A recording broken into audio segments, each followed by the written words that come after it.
I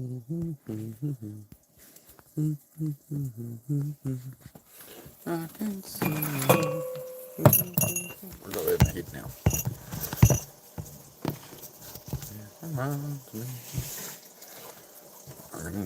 I'm gonna need something to hear to when the phone's charging. I need something a bit weighty.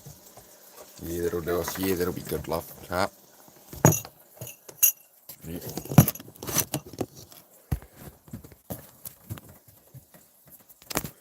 This charge cable stuck in here. We get problems. All. How are we? We're just getting started, so we're just going to do the usual chat like we do every night. Talk about mindset, growth, development, blah, blah, blah, blah, blah. You know the story. Yeah. Just going to hang out, see how everybody is, see how everybody's week has been. You stop.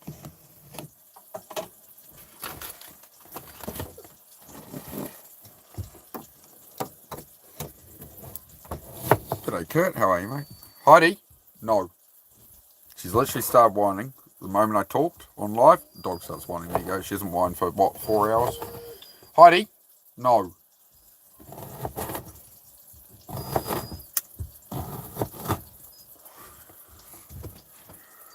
Would you mind just let her outside for 5 minutes? I'll keep an eye on her. Just open the door, just her out. Or she looks like a spaz. How you going, Lightwood? How's it going, mate? Yeah. Going alright today. Heidi, Heidi, go toilet. Heidi, leave Gary alone and go toilet. Oi, toilet. Bed. That dog. That silly dog. Hey, toilet, come on. Bed. Hurry up. Bed. See if the dog comes if I call out like that. We'll see if we get a result. See if she stops barking her head off. She was asleep on her bed. I went live and she was just sort of waking up. And the moment I talk, the moment I say, oh, hey guys, the dog's like, rrr, starts whining. I'm just like, oh my God. That's all right. Make sure you hit the like on your way in, guys. It'll help get us more people in here, hopefully. Make sure you hit the like button for me. See, my shoulders are very sore. My core's very sore from all these pull-ups and push-ups. Good morning, Shenny. How are you, mate? How's things going? Yeah, for now, till Heidi catches them, yeah. Exactly.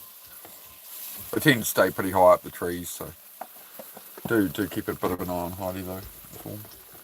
Let her out for a minute, let her run around. Just call her in if you want. Yeah, just call her in. It's alright, it's just applicable to let her out. It's just, with her going on heat, it could be risky. Might find a way out. As dogs do. We got dinner on, we got a coffee on. We're going to have a coffee now, guys, if anybody wants one.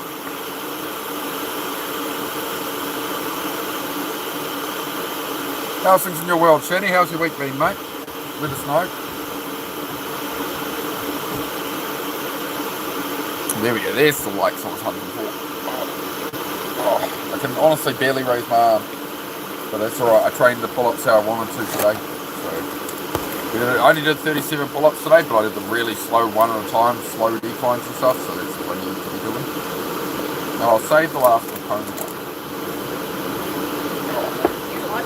Yeah, the Makoni ones are alright, yeah. Oh, you guys keep the chat going on. Know what do you want to talk about? I always like to start off with, just asking how everyone's week is. Heidi? No.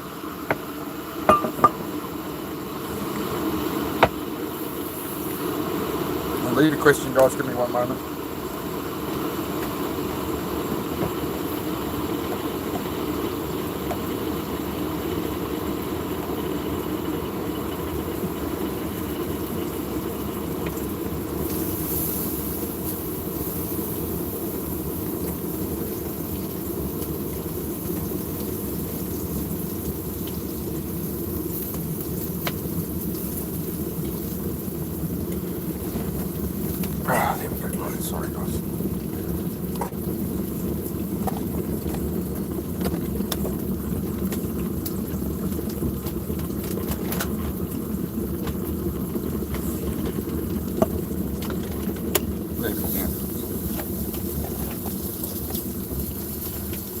Just more burgers on the menu for dinner this evening. Quick, easy meal. That's our go-to usually. Do I watch anime? No, I don't watch any anime, mate. I've watched a couple of them in my time, but no, I don't. I don't watch much. I don't even have a TV, mate. Thank you, love. Yeah, I heard about that Lightwood. I have to think for a minute about how much I mentioned on that. Got an update today on that situation. It's a chick, is my understanding, but yeah. They overdosed again. They overdosed again and ended up back at hospital. Technically, they sent me a voice message today. Technically, they died for 20 minutes at the hospital, but they're back with us and they're talking to me today, so I'm doing my best, guys. Doing my best on that one. We are getting some professional help as well, but I don't know, man. I don't know on that one.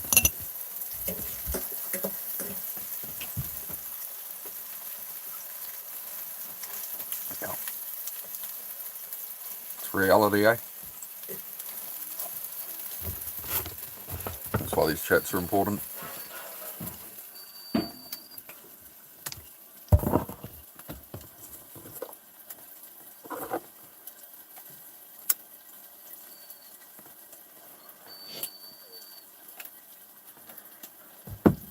You have to walk over to her. She won't respond. So yeah, that's a bit of a tough one, guys. As you know, I try and help people as best I can on this channel, but I'm not a professional, so I have asked them to reach out if they're having thoughts like that again. So yeah, you're alright. You're alright, like what? Yeah. I just don't know how much to mention of it. Heidi, stop. Good day, Muhammad. Great to see you, brother. Hey, Jim. How are you, mate? How are you guys?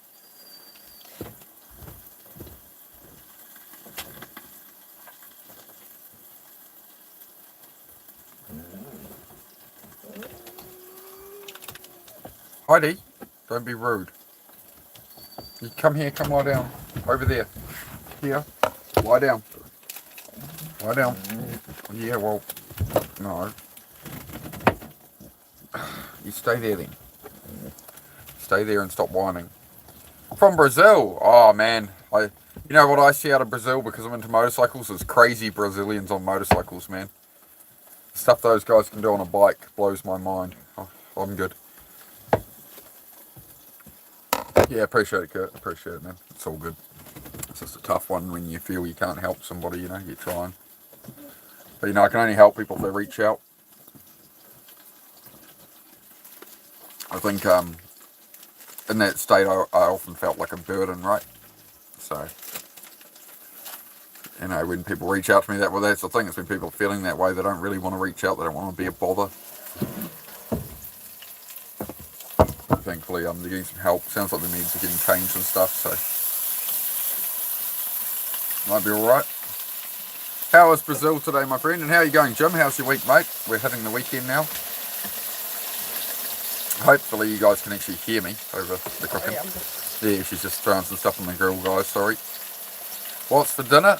We got burgers again, mate. So some burger patties with some pickle on them, some cheese. Pretty basic, man, just to throw together. Nobody ever tells, I keep asking this every stream about 10 times. How's your week going? What are the plans for the weekend? Nobody answers me. I want to hear about your lives. I want to hear about some good news or bad news or anything. I want to hear some information. Tell me something. Tell me something good or bad, right?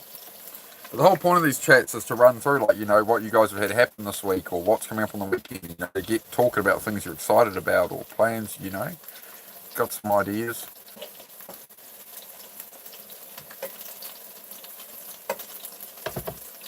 Yeah, exactly. So yeah, I made it clear that you know, I'm available if that person wants to reach out. That's all I can do, really. It's all you can do sometimes, man. Your boss is very intense. Yeah, they tend to be, right? They tend to be.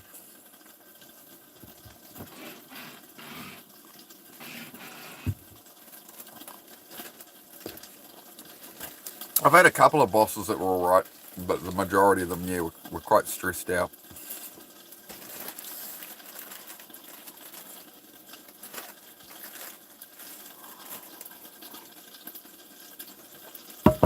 Going grandson. Sold an Avensis for a nice price. Bought a new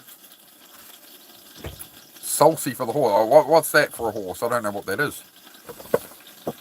I don't know enough about horses. Explain to me what that's for.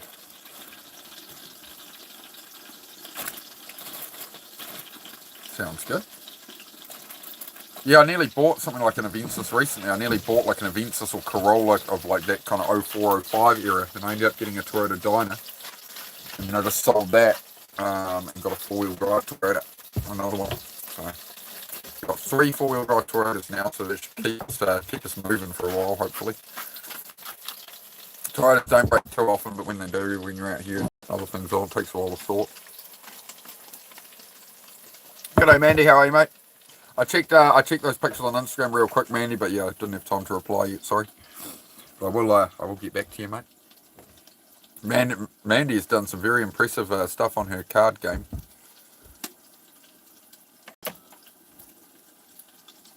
Are those going to be sold like through your YouTube or something, Mandy? Through like a shop on YouTube or what part of New Zealand? Northland, man. Northland, above Auckland City, so top of the North Island. Week's going good, little rain and heat. Yeah, it rained a bit here today. Not too much, but yeah, nothing crazy.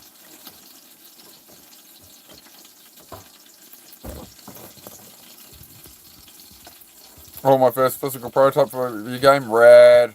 Awesome, dude. Withdrawals, can't eat, exhausted, lonely, and depressed. That's my week. Real life is shit for some. It has its moments, right, Gabby? Tomorrow's a new day, but I can't be fucked anymore, honestly. Sorry, down buzz, but the truth. No, I appreciate it. Don't. You can always be down buzz here, mate. Just remember it passes, right? You're going to feel that way maybe for a few days. That's how we are, right? And as you create more evidence, it happens less and less, right? As you keep creating proof in your life that things are going better. Sometimes things go shit. Sometimes you have a shit week, shit month, shit 6 months, where everything's just going wrong. At one point we had, just after me and Susie met and she moved in here, they were putting like the wrong kind of stone on the road. In the space of 3 weeks, 10 flat tyres. Like damn near every morning, Susie was coming out. Before or after? Oh yeah, no, we ended up putting the wrong stone down. We got some before then, but literally every 2 days he'd come out and it was like flat tyre on her truck, and we'd have to run around and sort it again. And like Susie at first was annoyed. She's like, really, another flat tyre? And then I'm like, dude, you just gotta laugh. If you don't laugh, you'll cry, right? So just, you feel me? Sometimes things just don't go right, and that happens to everybody. So keep your chin up, mate. You'll be right. You'll be right, mate. Got us all here for you. Eternal, great to see you, mate. Great to see you've been Lightwood and everybody were asking about you, mate. So it's a pleasure to have you here. Not sure yet. I have a few options. I can do POV through a couple of online websites, so I can order some in bulk from a wholesale from Alibaba and ship them for my house. Trying to sort it out. Nice. Yeah, I'd probably go the lowest end of the bulk from Alibaba for your first lot. Just because, it makes you recheck the quality and.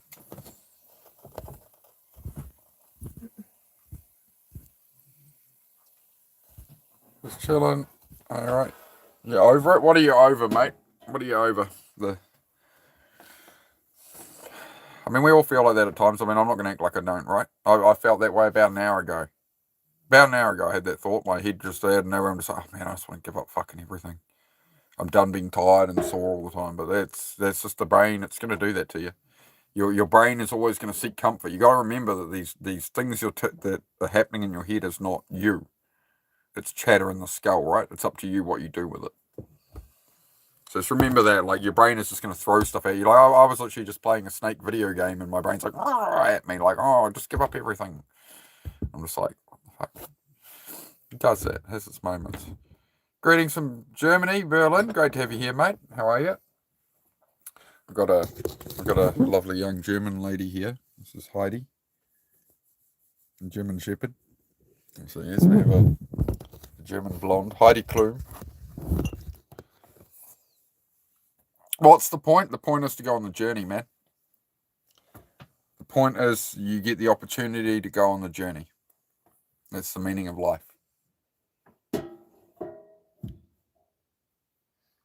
You're fortunate enough, you got 1 in a trillion chance of being born.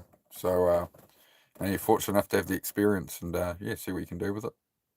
I mean, you got to remember, if there was no suffering, nothing would have any value. You've got to have the opposing force in life, right? You can't just have everything be good all the time and everything just comes to you. How would you ever have become resilient at anything? You know, like it's not.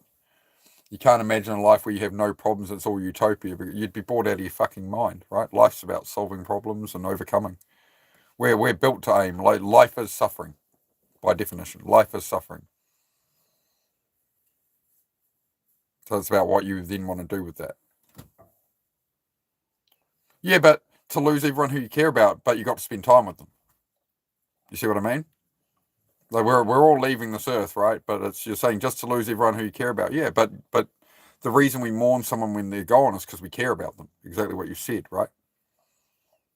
We care about someone, so we grieve them. If you don't care, you don't grieve. You don't cry. You don't give a shit. So it's just about viewing it the right way, you know? You get the experience. While you've got your time on earth, you can make the suffering of others less, which is what I try to do here, right? Try to alleviate the suffering of others, of your friends, your family. We're all here, right? We're all sort of cast into being on the planet Earth, mate. So, you feel me? We're all just here, so like we can look after each other. You can, excel in life and look after other people that have suffered like you or something, right? Tell the brain to STFU. Yep. Hush, it's not the captain of you. It's one of many passengers in your body. It is. Flex from Germany as well. Great to see you here, mate. How are you? Have to learn from the dark days. That's it, right? You're trying. That's all you got to do, man. You're trying. That's enough. Don't be so hard on yourself. Yeah. Like, how old are you, out of curiosity? Real bad daddy. How old are you, bro? If you don't mind me asking.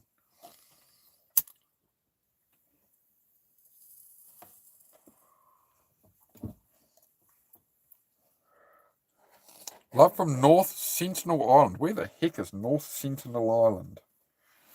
Never heard of it. 52? You got time, mate. Got some, got some effort in you yet, right?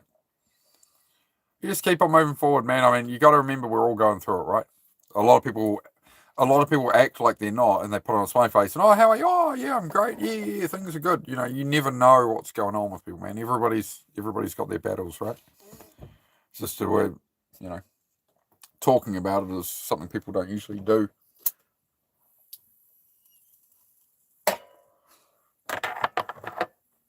You all right there, dog? All right, good. Just tired. Hey, man, like, yep. Well, you're in the right place, mate. You're welcome to the club.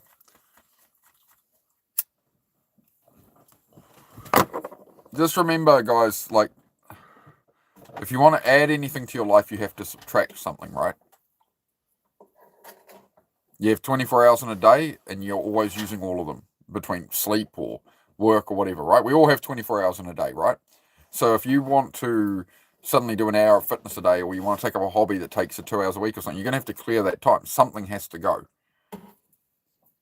So that's where you have to. I keep reminding myself of this at the moment. I only learned that about a week ago, that statement, and it's been in my head.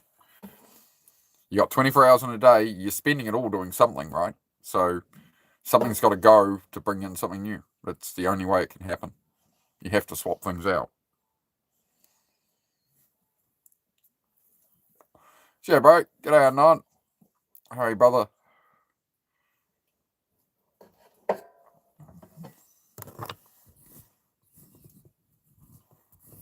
Well, yeah, we definitely feel you on that one, real bad. But that's what we're here to talk about, bro, and just work through it. Like, Alberto, great to see you, mate. How are you? Thank you for all the love.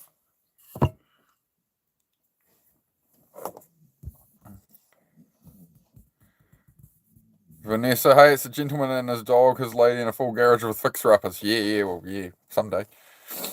Did you know shrimp's hard as in its head? All right, glad to see a positive face again. Peace, amen. Well, that was an interesting fun fact to drop there. Thank you, Vanessa. Do feel free to stick around if you like, Vanessa. We do have a good chin wag.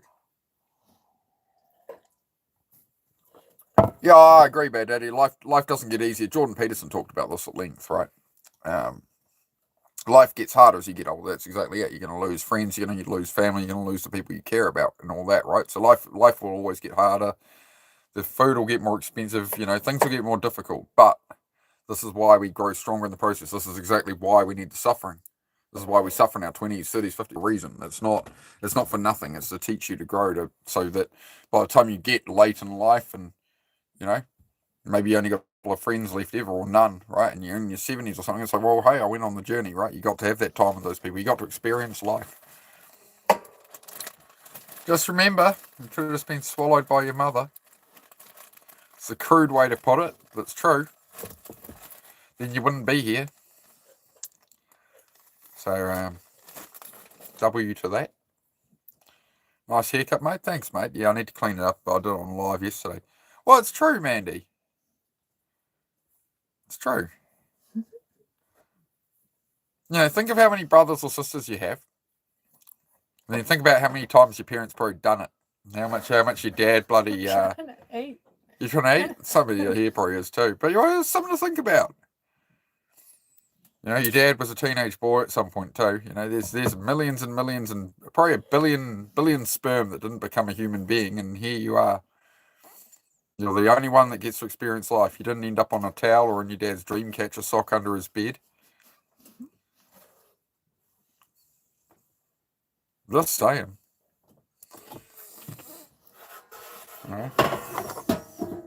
You were the sperm that won. You were the fastest. Or no. Apparently, it's not the fastest sperm. It's the sperm is chosen by the egg. Apparently, eggs will sometimes turn away and deny certain sperm. Apparently. Is this cup or is it? Oh, it's propping up the phone currently. Thank you for the kind words. Anytime, dude. We're on here. I'm on here every night for exactly when people are feeling that way, bro. I can definitely relate. That's why I made the channel, dude. All right, well, you feel free to pop in any time, bro. Talk about whatever. If there's something you want to ask me, bro, that you don't want to put public, you can just send me a message on Instagram and I'll get back to you when I can. Same name on Instagram, bro. Just check, search Create Your Outcome. You should find me on there. Easy enough. Yeah.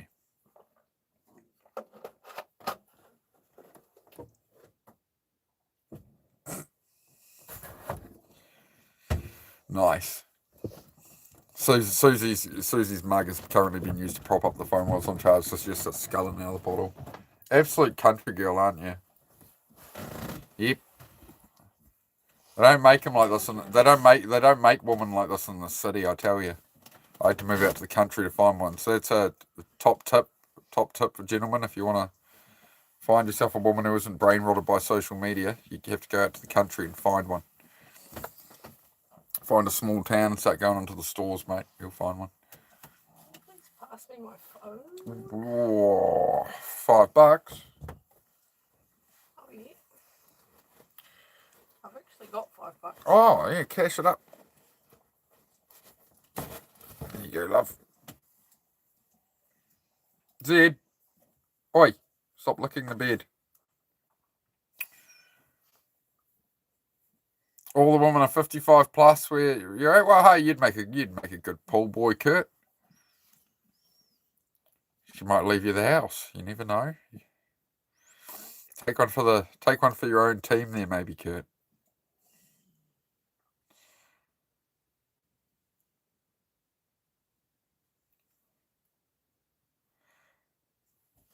Hold up. That was on. G'day, baby Spice. How are you, mate?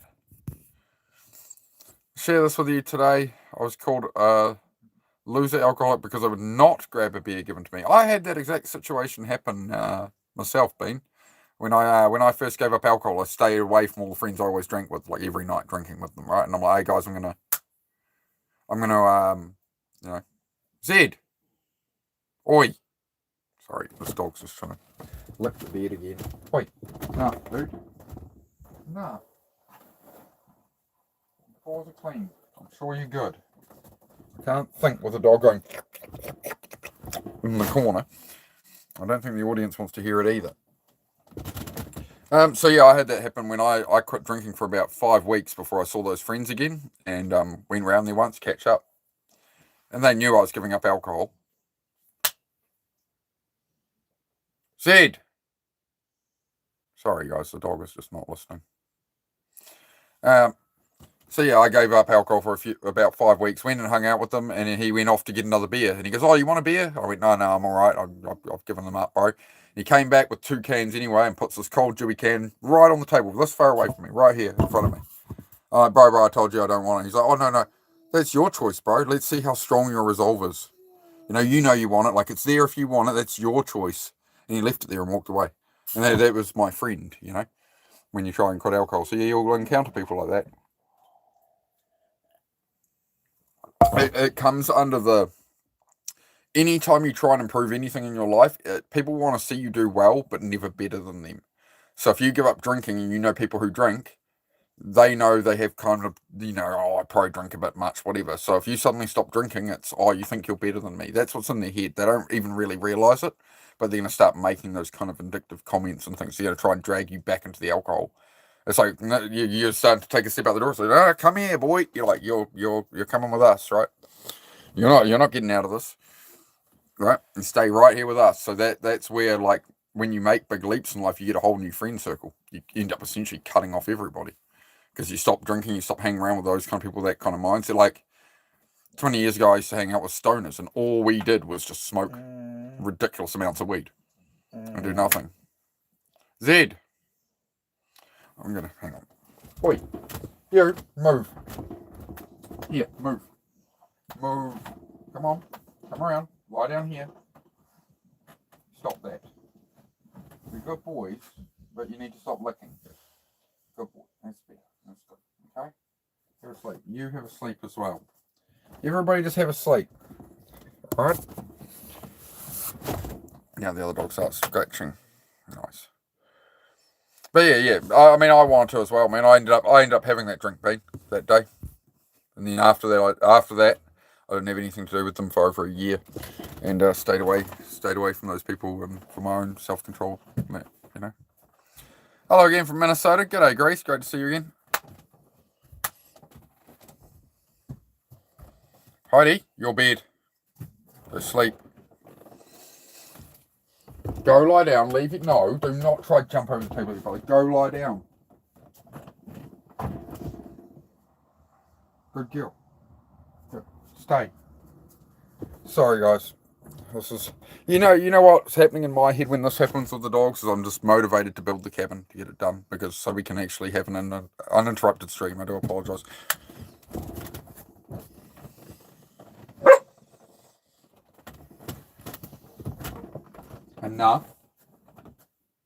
Enough.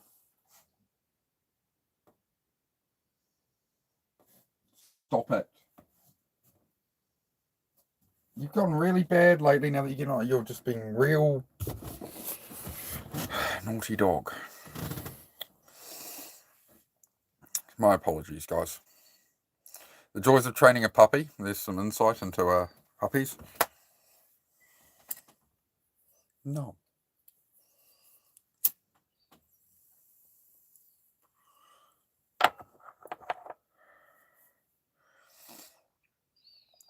You will be in time, Bean. You'll be right. How long are you done now, Bean?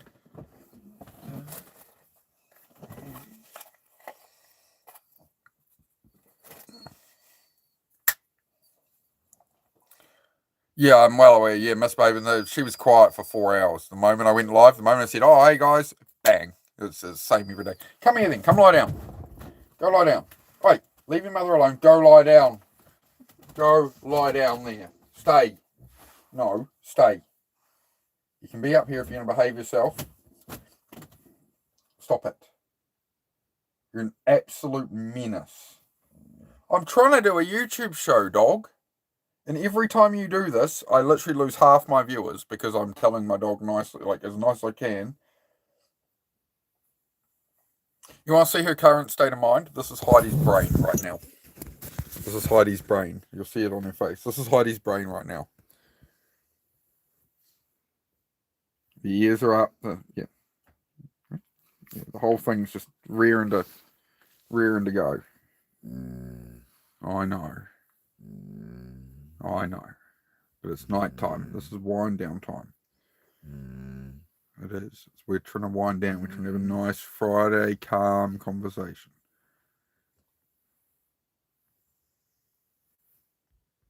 Okay, good. I'm glad we...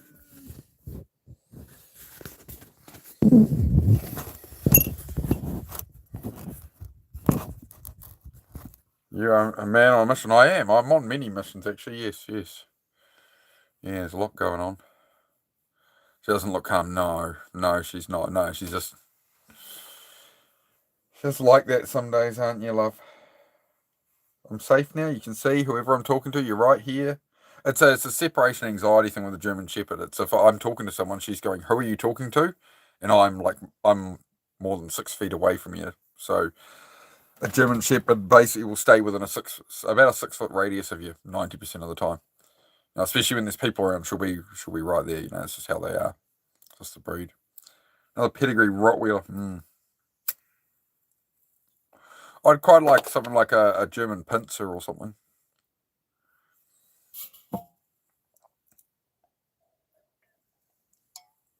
I'll just double check I didn't miss anybody's messages there. Yeah, Grace. So, Grace, how's your week going? That's what we're asking. All good here. How's yourself, mate? You're going all right, Craig. I'm very, if you're still here, I'm very sore in the shoulders, mate. Very sore in the shoulders. Training the pull-ups again. And my core as well. My abs are hurting. Like every time I cough, it hurts like crazy because my abs are hurting.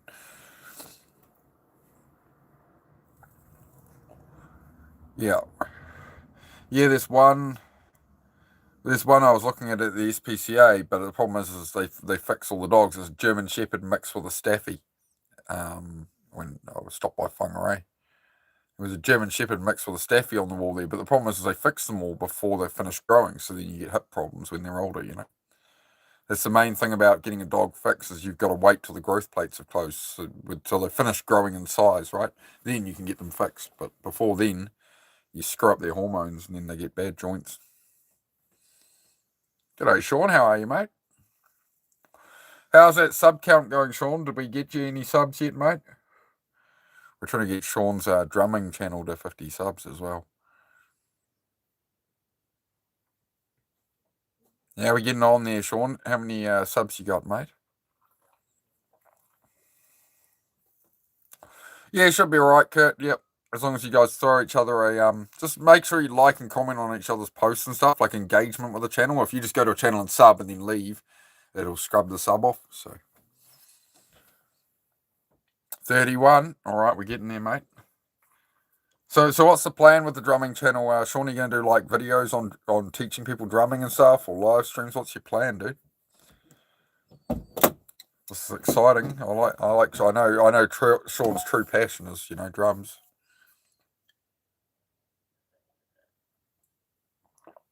He's been playing drums since he was a kid. Yeah, no plan? Oh, sometimes that's the best plan, bro. Yeah, just see where it goes with it. Have you seen that guy, Sean, in Japan? I can't remember the name of the channel. It's something drums. And it's this Japanese guy, and he, carries everything on his bicycle. It's a bunch of, PVC pipe and stuff. That's one of my... I can't find the channel again since I got this new, since I built this new channel. Something drums out of Japan. It's a guy who rides around on a bicycle. He's got all these PVC pipes and stuff he plays under, bridges and stuff. Nice channel, my friend. I appreciate your content. Oh, thanks, mate. I appreciate it. I'll try my best. Without, I always try to not make, brain rot, so I don't really, lean into trends with shorts or anything like that. I don't want to annoy everybody. Hey, guys, I got 400 views, so I should have 400 likes. All this kind of stuff I just won't do. Nah. We'll just make a real channel, and that'll, I want to find real people and have real conversations about life and stuff, right? So...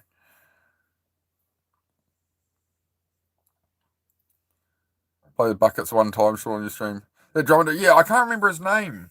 It's something drums out of Japan. Damn it.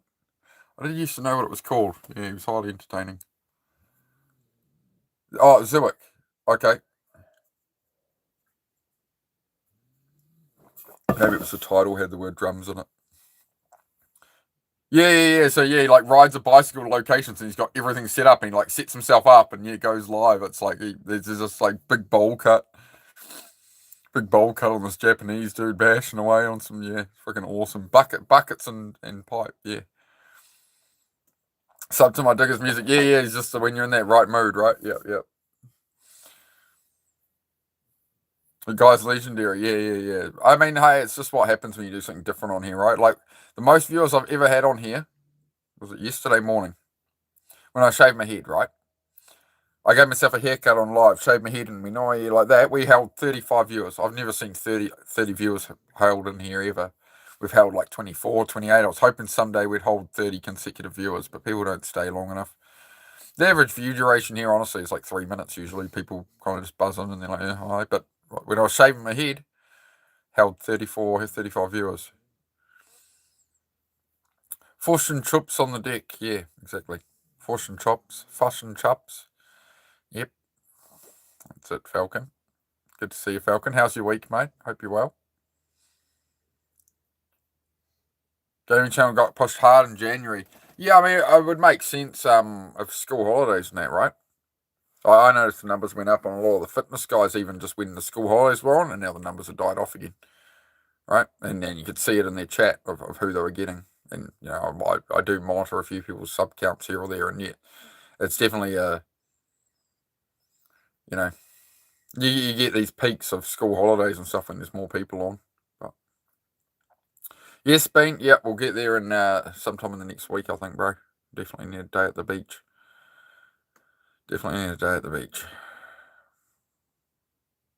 Make sure to like and sub the stream, please. Yes, please do. Soturus? What does that mean? What does Soturus mean? What's that from? I haven't heard of that word before. Is that a... Tell me something about that. Happy with your community as well. Yeah, exactly. So just do your thing, bro. Just do whatever you enjoy doing. That's the whole point of YouTube, is to put yourself out there, right? Yep. Yeah, we're trying to get Sean to 50 subs. So if anybody wants to sub Sean of the Drums 9, if you just type that into YouTube, at Sean of the Drums 9, as it's written right there with the at symbol and everything, and drop him a sub so we can get live. And then there we go. We'll have another live streamer on. He does a video game channel as well called Sean of the Bread, playing like old Gran Turismo games, stuff like that. Oh, I don't have any money to pay mods, mate. No, we don't get too much trouble in here usually, but I do appreciate the offer. You gotta find something to sell your time somewhere better than that, man. You gotta make more than £2 an hour if you're gonna be doing online, you know.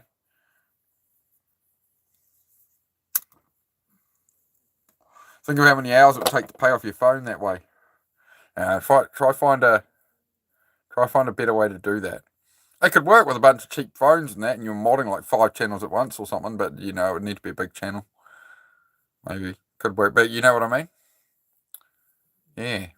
There's definitely ways you can make money easier online, my friend.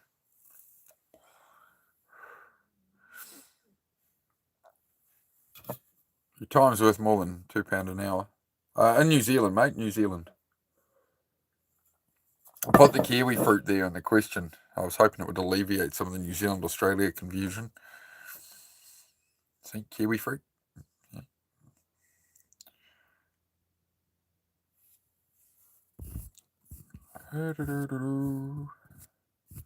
So, next question would be, what's ever going on this weekend? Anything exciting?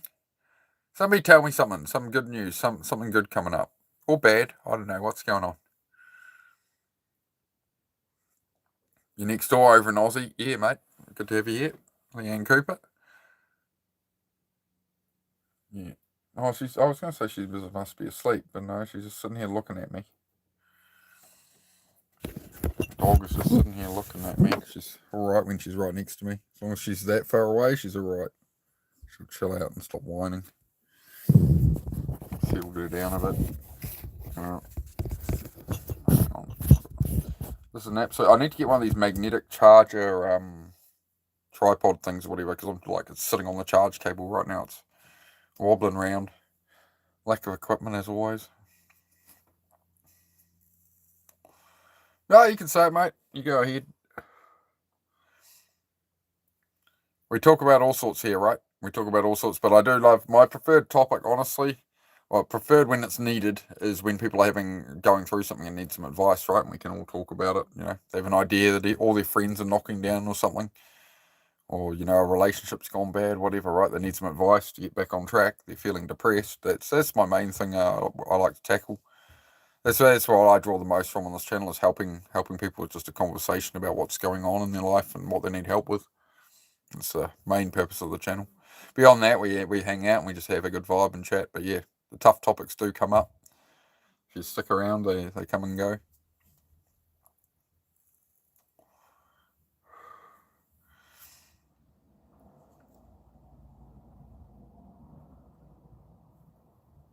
I keep asking everybody, how's it, like, what's going on this weekend? What are you up to? And nobody ever answers me.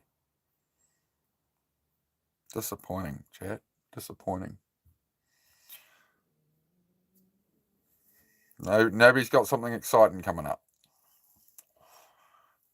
Nobody's going go-karting this weekend or to a birthday or they're getting that new car they've been saving for, like, something, anything. What's my plan for the weekend? This weekend we're going to chill the hell out because we've been working our absolute butts off. Last week we were driving for 7 hours last weekend to go get the new truck and just everything going on. Yeah, something exciting? Go for it. Let her rip, mate. Let her rip, Leanne. Saturday's chores day, and then Dad visiting and probably go play pool or the movies with Dad. Nice. Do you beat him off the pool table, mate? I got pretty good at pool. But sometimes I can be absolute crap. But sometimes I can be very, very good at pool. From playing at the pub every night, eventually. Music underground rap is popping off, is it? Nice. Yeah, I don't know. I think a lot of my music taste these days, I listen to all kinds of different stuff, so I don't know. Just changes. I'm listening to a lot of Oliver Tree this week, actually. Mostly Oliver Tree, and then a whole heap of like UKF drum and bass type stuff, like Darude Sandstorm, all that UK kind of old like 2000s bangers type vibe. Getting better at pool, Dad still beats me though. I'll give you some advice, Mandy, for pool. Just there's no need to hit it any harder than it needs to go in the hole. Right? There's no point doing the bang. You're just going to lose control. So just take your time and just follow it through.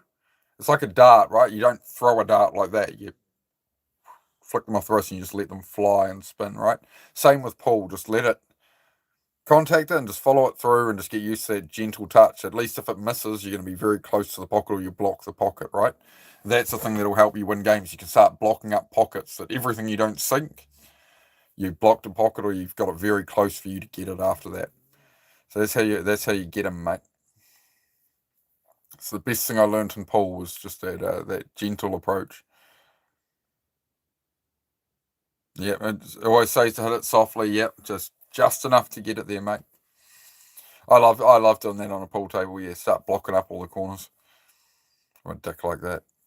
Mentoring me while we play. Kick his ass. Beat him. That's my suggestion. But no, I do love a good game of pool. Brother-in-law's birthday, he turned 51. Oh, happy birthday to the brother-in-law. What's the shindig? What's the party sounding like?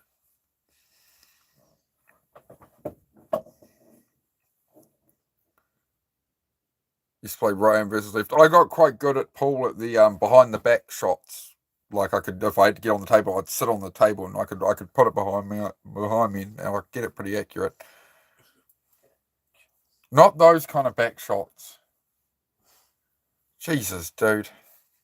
Mind in the gutter. We're talking about pool, darling. I said behind the back shots in pool.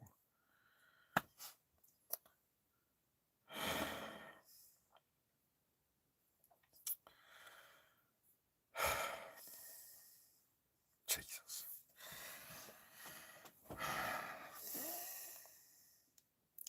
solution to that is just, oh, yep, let's stick it through that way.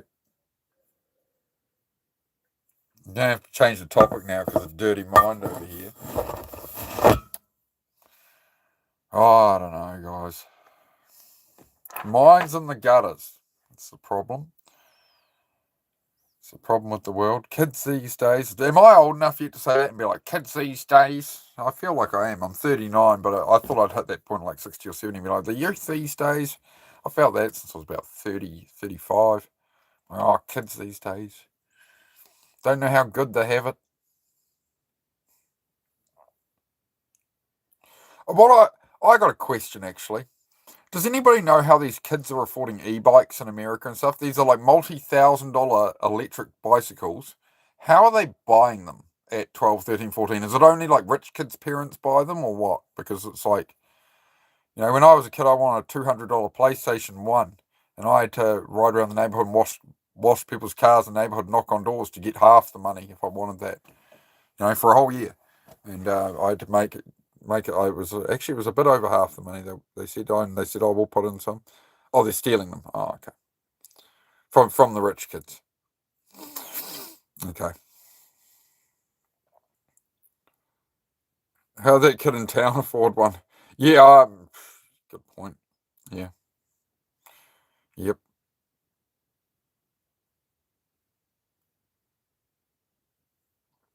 Well, regardless of Susie, a good man always has a good woman behind you. Bless, mate. I am, mate. I am.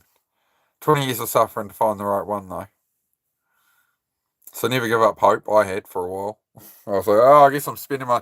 I got to about 30, 35. I was like, oh, I guess I'm spending life alone. I was like, oh, well, that's what I was doing. I was building out here to set up and just... Oh, well. And I just told myself, I went, oh, well, if the right woman comes along, I'll know when. But I ain't looking. I'm going to go about my path and just ride my BMX and do my thing. Yeah. Financing, I think, easy to get. Financing? What are we talking about financing? Don't know if we'll have a party. He's recovering from a rollover accident, almost cut his left hand off at the wrist. Just going to try and keep his morale up. Yeah.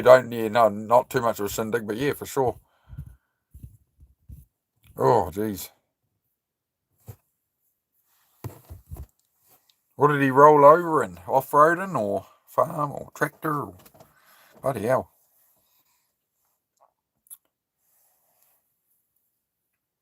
Yeah, that's it, right, Mandy. And then once you're at that point, that's what happened with me. Is by not looking for anyone, not dating anyone, not anything. I was working myself, and then it reached a point where the crazy thing about meeting Susie was I asked the universe for it. I'm not really a God fearing man or anything, but I sat here one night and I sort of literally looked out the window of the sky and I was like, okay, well, I've done all this work, I've lost all this weight, I've got on track, I'm building all this, I've got given up the alcohol. Like, where is she? Like, where is this wonderful woman that's meant to appear? The next day, I met her. Walked into a store I hadn't been into in a while. There was a new face behind the counter, and the rest is history, really. I went in there nervously about 4 or 5 times before that. Hey, was I really confident when I met you, or was I goofy when I asked for your number? Not really. Yeah, I wasn't smooth with it.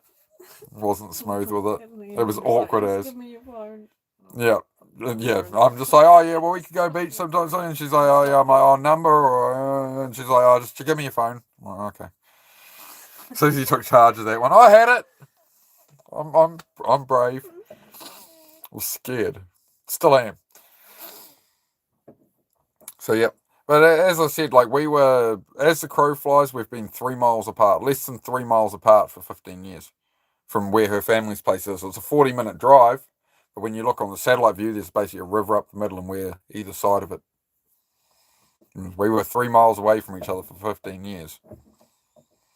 Just never ran into each other. So, yeah, go figure. Things have their timing, right? And before then, it wouldn't have worked. I wouldn't have been in the right state. If I'd met her when I was drinking my ass off, if I walked her into her work in my alcoholic days when I was up 40 pounds, I don't think she would have seen the appeal. You want to know how I picked that woman up? I rolled up outside her work and wandered in mechanic overalls, covered, greasy. Everyone goes, oh, you got dirty nails on his hands. My hands were covered, head to toe in grease. I'm under a car for hours. I'm in mechanic overalls looking like a bag of shit. I got the dog hanging out the window of my Hilux, which is just absolutely caked in mud because we'd been out mudding it. It's this beat up Hilux. She chose that. I pulled her with absolutely covered in grease, dirty mechanic overalls, and a dirty Hilux. You smelled like grease. I smell like grease. She still likes it.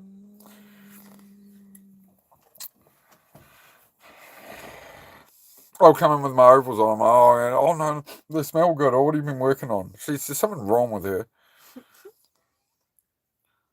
I remember that day you walked in and just kind of stood by the door for a second, like contemplating. Shut up. Wasn't anything.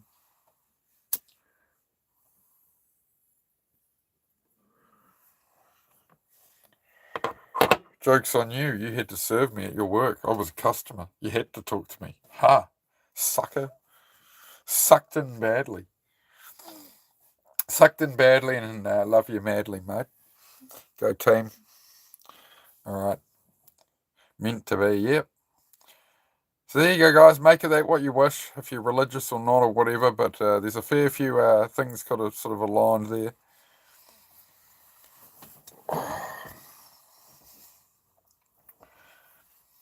Life is a journey.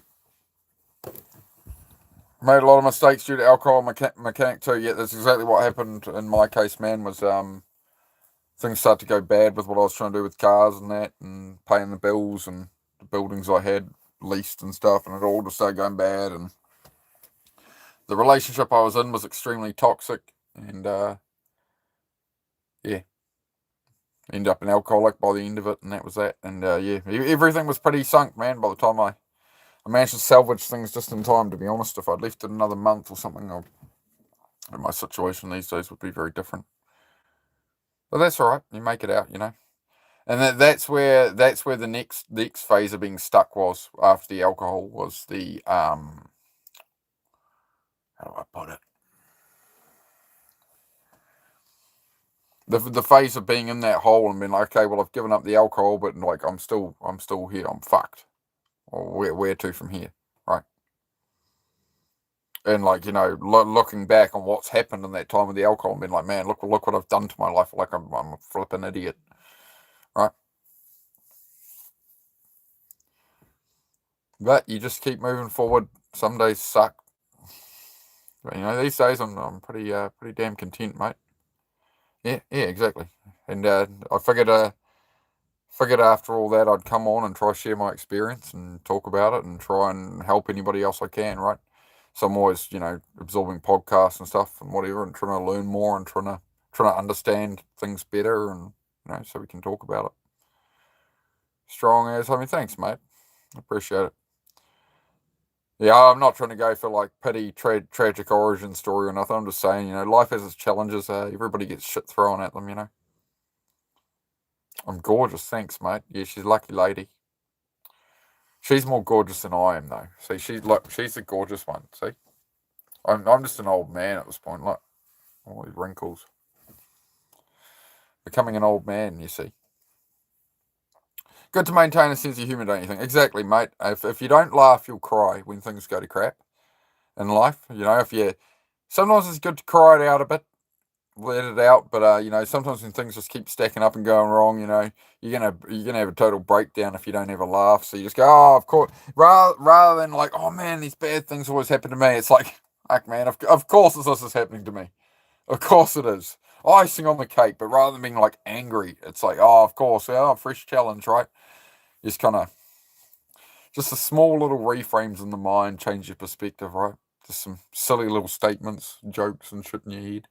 Coping mechanisms, essentially, right? But hey, if they work. She's beautiful. Thanks, mate. Yeah, I thought so too. I was like, I need that. Need that. So always stood in your own way. Yep. That's what we do. Self-sabotage. The main reason we self-sabotage is because of comfort, right? So if you lost your job and you're about to be homeless and everything's tumbling bad, you'll fix it. Most people will pull themselves together and fix that, right? The general person will fix that. Some people end up stuck in the homeless situation, right? And sometimes it's not, it's overwhelming bad luck, for example. But when you don't eat, you'll find a way to, imagine you've got no food for 3 days. Are you going to find a way to eat? Right? If your bank card got lost right now, you got locked out of your bank account, you had no money, whatever. You'll friends, whatever, however you got to do it, you'll sell something, whatever. You'd find a way to make sure you eat, make sure the lights stay on. But once we have all of those things, this is why you've got like so the average normal person how we're all living, is because to go beyond that is risk. So people will you've got a roof over your head, you got food in your stomach, the lights are on, there's some groceries, everything's good. Everything is good enough. And what your body wants is comfort. What your body wants is to keep you safe, to keep you in the cave, because there's, lions and tigers out there and panthers and whatever, right? Your brain is you're still a caveman. Your brain's trying to keep you safe. It's like, don't go take that risk. Don't do that. We could lose what we've got, right? So that's where we have to overcome that. And that's where the voice starts in the head the most, the fear, the concern, what if it goes wrong? What if da-da-da-da-da, right? And that's your brain trying to alert you and be like, oh, but we're going to get out of comfort, right? So it's breaking through that wall is everything. And the moment you start, the more you break through that wall day by day, little bit by little bit, you get all this evidence that your mind isn't telling you the truth. It's just trying to protect you, right? But if you create a whole bunch of evidence to your mind that, hey, well, no, look, I went out and did this and did that and did that, we can do that. And it's like, okay, we can, okay, right? It's still comfortable now. Once you start providing evidence to it, it's like, well, no, okay, I'm comfortable with this now. This is part of our normal, right? But you got to create that. Aussie's falling apart, is it? Okay. Keep on keeping on, that's it. Icing on the cake, that's a great phrase, yep.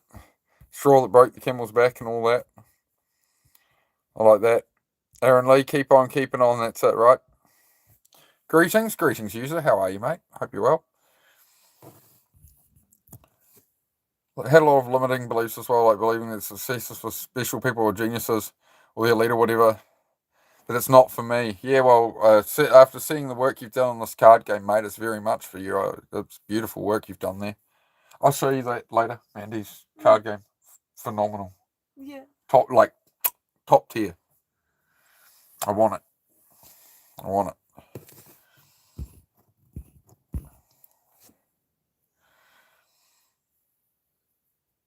About learning skills not being different. Yeah, so it's just, yeah.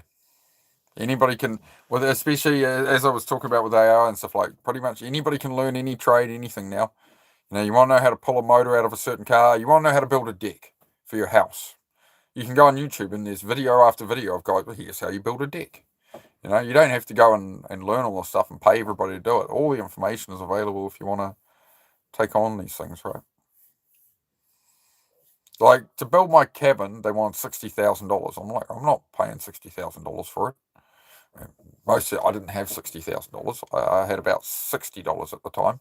When I wanted to start building a cabin, I looked into it. It's like 60 grand. I was like, man, I can't do that. What am I going to do?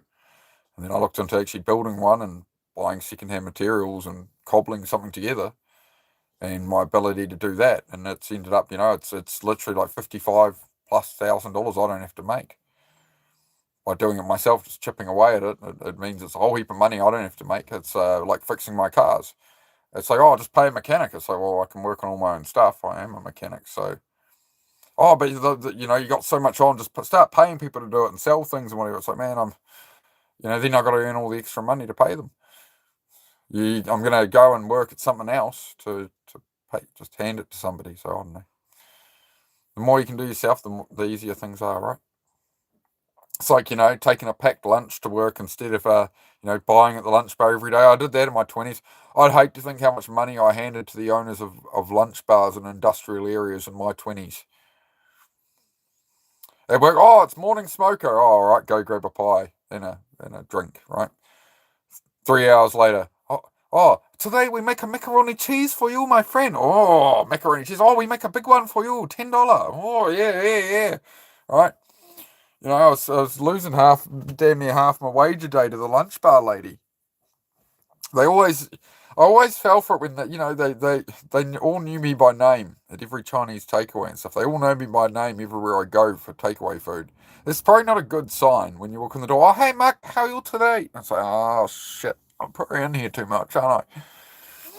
But hey, support your local mum and pup shop. So don't buy the pop mom and pop shops, right?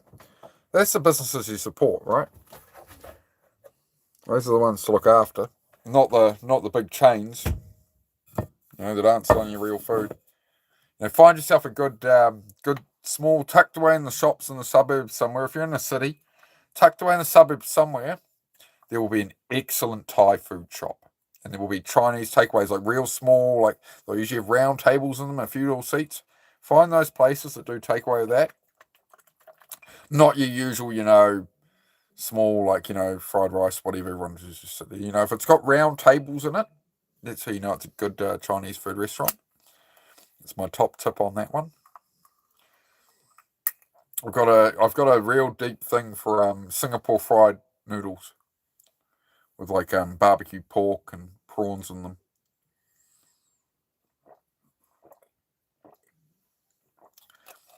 Oh, you know me, I know. I talk to everyone a lot. It's how I've always been. So yeah.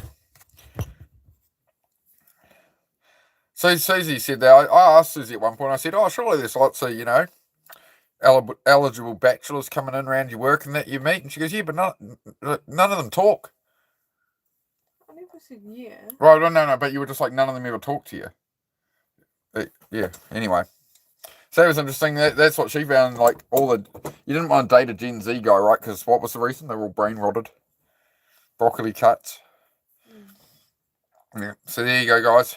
If you're in your 30s and you think there isn't a woman out there for you, there's all these Gen Z women that do not want Gen Z men. They want an actual man, not a boy with a broccoli cut. So I'm just letting you know. You got options. There's time. Let it all work out.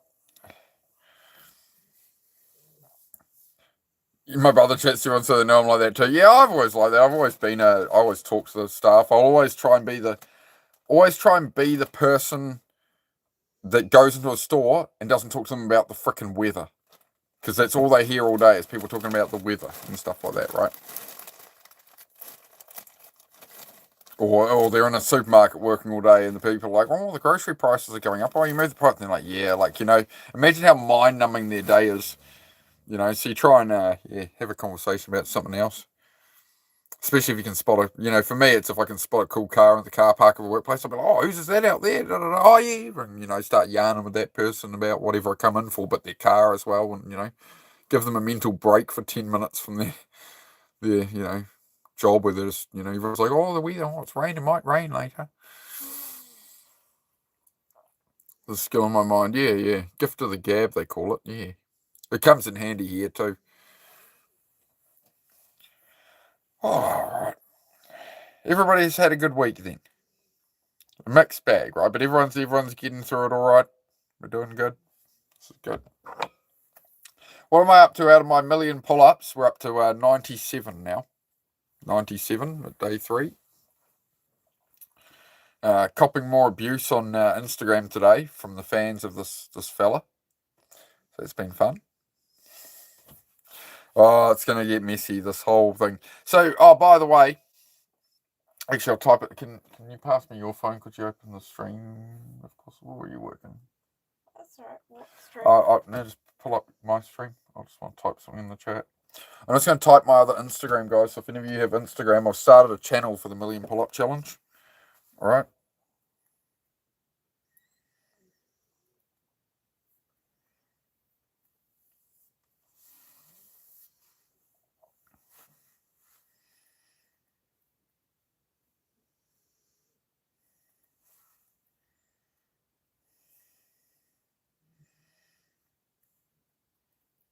Hang on.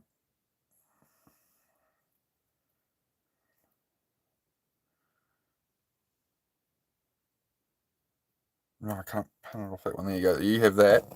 And I can... Oh, no, I just accidentally timed somebody out. Hang on, I got it. Oh, no. Celtic did that. Oh, thank you for that, Celtic. Bye, Sharp. Have a good one. So you go, there's the 2 Instagrams, guys, if you just want to screenshot that or whatever. If you could follow them both, I would appreciate it. I'll try not to chat on Yap on Instagram. Huh? What? 1 million real pull-ups. Did you? Oh, yeah, you don't even know. Yeah, a couple of people found that funny. I was going to call it 1 million strict pull-ups, but I went with real. Hey, Hafiz, great to see you again, brother. Good morrow, brethren. G'day, disciple. How are you, mate? How's the week? We're just hanging out this evening, and the usual. Hang out, and if people want to talk about anything in particular, good, bad, whatever. As you know, right, it's usually mental health, self-improvement type chat. If anybody's got, their week's gone to crap and they want to talk about something, they can. But, well, they have a question about, I don't know, life. But beyond that, you know how it is. We just hang out, chat with everyone, touch base. Found and followed. Thank you, brother. Yep. Yeah, I was up to about 7 followers on that Instagram. The 1 million pull-up Instagram, if you want to follow it. That's my new Instagram channel for the pull-up challenge. I'm in no rush with the pull-up thing, really. It's a 10-year kind of mission. Well, the other guy's trying to do it in 10 years, so we'll do better than that. But I've got to have to start keeping some things under my hat with this. Have to keep some things to myself.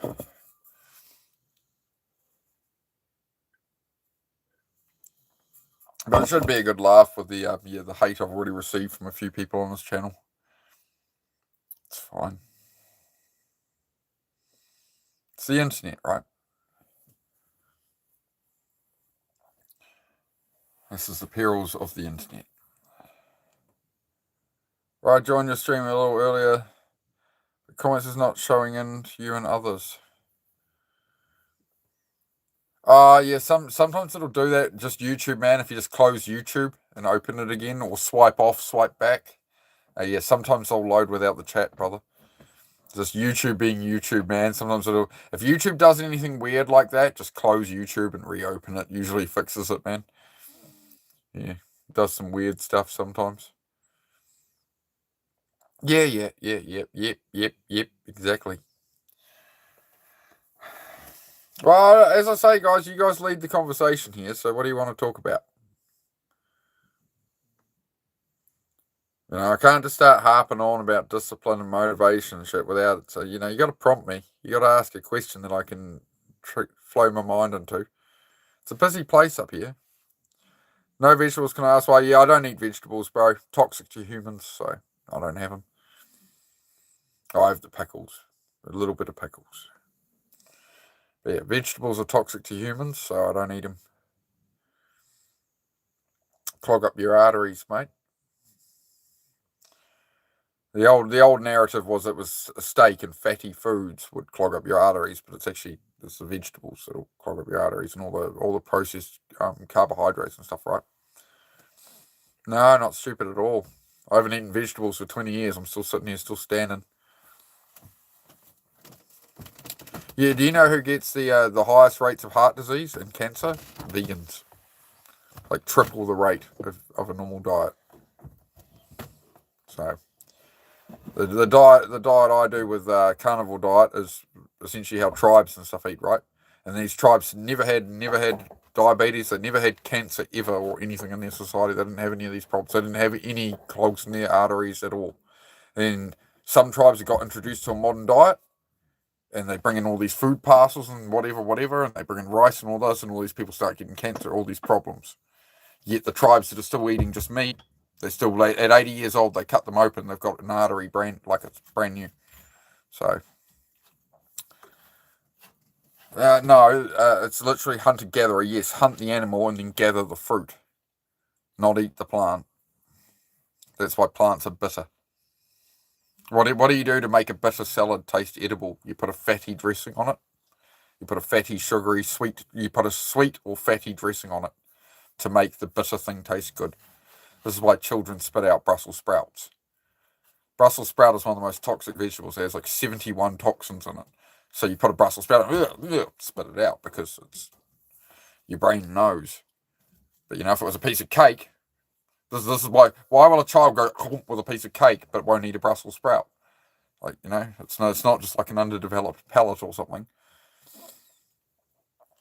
Show me a source. Look up Dr. Sean Baker and his research and stuff on carnivore diet. The work he's done. Dr. Sean Baker with a W.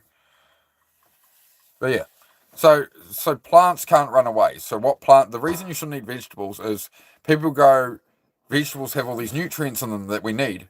No. The plant needs that to grow its thing, to grow its carrot, to grow its whatever, to grow itself. The nutrients in the plant are there for the plant to consume. They're not there for us to consume. The plant works the same way we do. It needs the same nutrients, right? So then, because the plant can't run away, it develops toxins. Just like you get a ladybug, you get poisonous things with like red blobs on them and stuff, right? So this is what nature does. It makes the leaves bitter. It makes spikes in the leaves to protect the plant, so some stupid animal doesn't eat it, because otherwise a rabbit's going to come along and eat it. Right? Why are chili peppers hot? To stop being eaten by predators.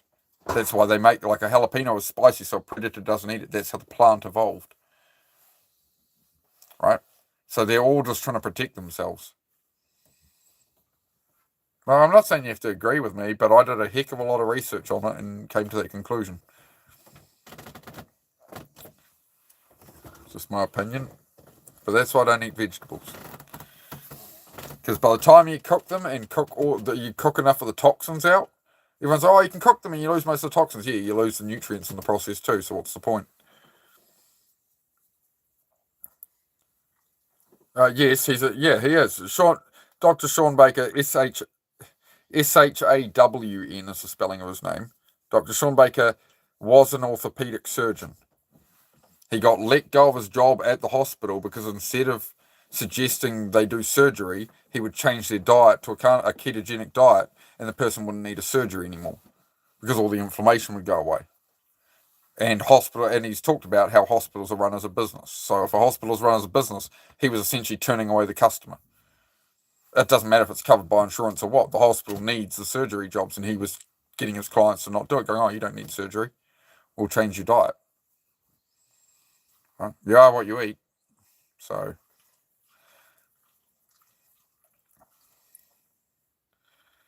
Never heard of Dr. Spock. I love it. I quite like Star Trek, mate.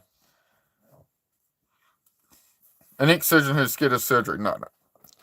He was a surgeon who knew he could get better results without cutting people open, and you start replacing things and changing out joints and this sort. You do orthopedic surgery and you put in a false hip in somebody. It's these things cause problems. You're not meant to do this to human beings. Anyway. It was just a quick topic. I was just answering a question in my chat, guys, to one of my regular viewers. It's not a diet channel. I just don't eat vegetables, right? It's a self-improvement channel at its core, but it was just one question from the audience. It's not like the entire topic of my stream or something, man, is talking about diets. You eat whatever you like, mate. Frankly, I'm not going to sit here and lecture like a vegan that I eat meat and don't eat vegetables. That's just what I do. Somebody asked. So do your own research, make your own choice, man. I do whatever you like. I couldn't. No problem to me, my friend. Yeah, okay, sure. Anyway, as I said, the whole point isn't to sit here and talk about diets. Extended fasting. I haven't done it myself. I've heard some people get good results on it. Thank you. Appreciate your time. Most welcome, Hector. Most welcome, mate. Anytime, brother.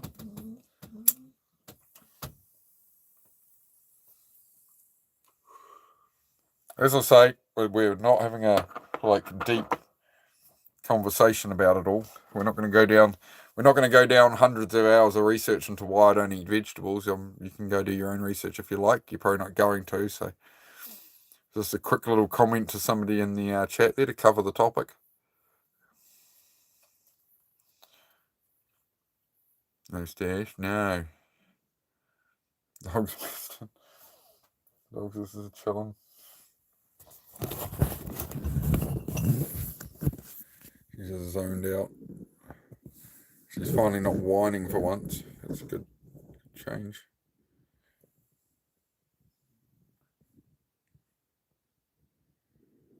I guess we did wear out the German Shepherd today, so it's good.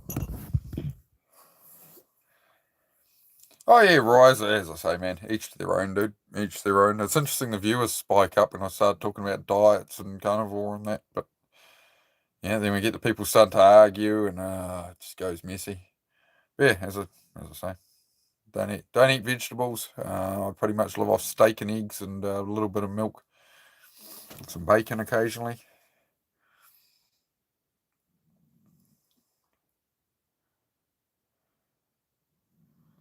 Oh, dogs used to eat the stash. Oh no, that's no good. Hey, bro, love the haircut. Oh, thanks, mate. Thanks, mate. Tidied myself up a bit. I did it on the morning live yesterday. If you want to see me give myself the haircut, there's a live stream from yesterday morning. So if you just go to my live tab, it'll be the one that says haircut about third or fourth down. If you're bored, but yeah, I did it right at the start of the stream yesterday. Needs a bit of tidy up, but it's not bad. Not bad for a. I did it on literally with using the phone as a mirror, live on YouTube. So we didn't end up too bad. Good enough. It's getting the heat's starting to come back in. I'm starting to work out hard again. So I'm like, no, I'm not going to keep letting it get longer. I'll start overheating. Yeah, it's all good, Hector. You're good, bro. Yeah, it was just Hector asking a question. But yeah. Well, any other topics, guys? I guess as always, like I don't know if people want to ask more diet questions or something, or why I do it, I can try and explain it. But as I say, we talk about a bit of everything. Just as long as it's helping people, different perspectives, and no mindset growth, all that. That's what we do here. We try and just help people out, talk about different things.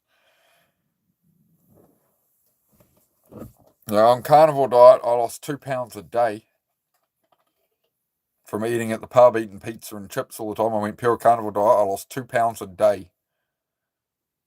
Lost 40 pounds in I don't know, 40 pounds went in literally about 22 days, something like that.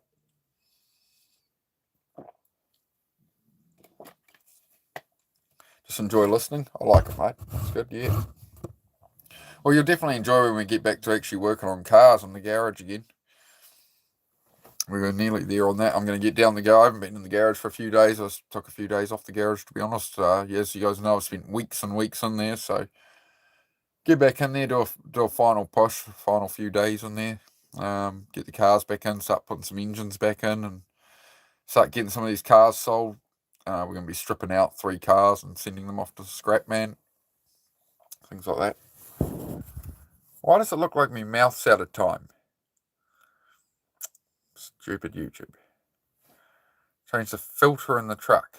No, not yet, Raw Dog. No, I haven't looked at the truck. No, that's another job for tomorrow. Yeah, change the fuel filter in the old fire truck. Change the fuel filter in the fire truck. Yeah, I haven't bothered with the fire truck yet because I'm waiting for the new clutch master cylinder to show up, so I'll just do it all at once. So no, I've been having a pretty chill couple of days apart from the workouts. I've been giving myself a couple of days just to blob and consider things and all that kind of stuff, right?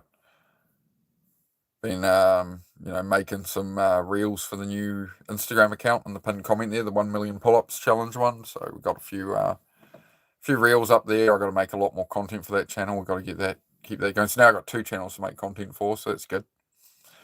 But anyway, as I say, we live stream it on here, and then I can make it into reels for Instagram for that side of it. I just didn't want to split the YouTube channel. I didn't want to make a new YouTube channel about 1 million pull-ups. I could do that. I mean, I can still change names and stuff. I can create something else. It doesn't matter. But, I'd rather keep it all as one channel, really. Like if people are going to watch me chase the pursuit of a million pull-ups over the space of 8-10 years or something, it's like, well, obviously I want some of those people to end up finding these chats and being able to talk on a deeper level, Yes, automotive stuff be cool. Yeah, bro. Did you see my new truck, Grease? Did you watch the video on it? I put up my first long form video on YouTube. It's only 5 minutes long, but if you go to the channel on the video tab, there's unveiling the new Toyota. I think I called it something like that. It's a new fire truck I bought. It's So if you guys want to go check that out, if you haven't seen it yet, there's not under my live tab, under my videos tab.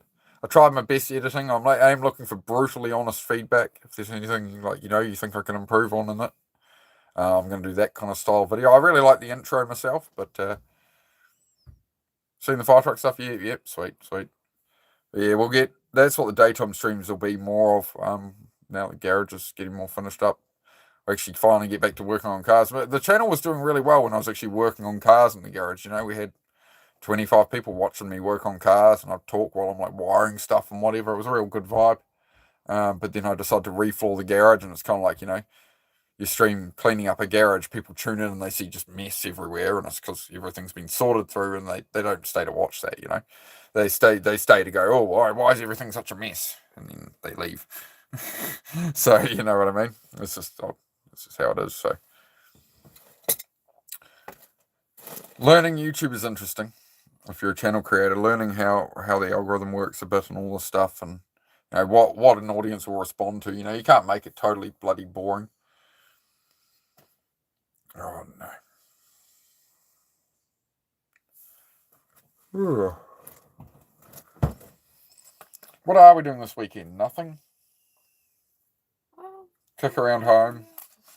Weather's looking alright. Bit of gardening, maybe. Bit of gardening. I think that'll be a good plan. And yes, I do have my nicotine patches on. And yes, I haven't smoked too many. We're doing good. Honestly, I smoke the most when I'm on here, I don't know why. Anxiety. Who's behind you? That's me, Mrs. Mate. That's Venom Susie there.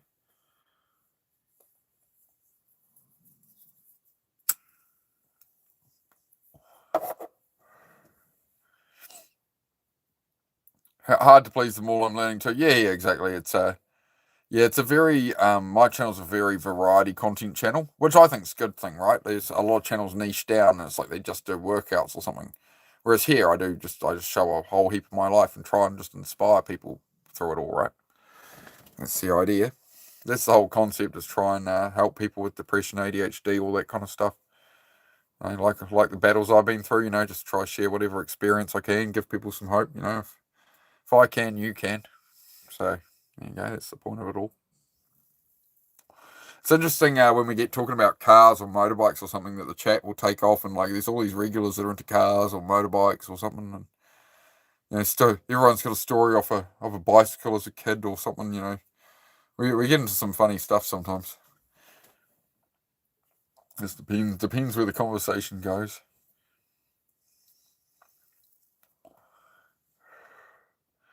But yeah, man, doing great. Glad to find your channel. I appreciate it, man. So you're doing content. You say you're learning too, so you're doing content as well, Greased. I'm sorry if I've already asked you that before. Oh man, I am definitely tired today. Just a bit burnt out.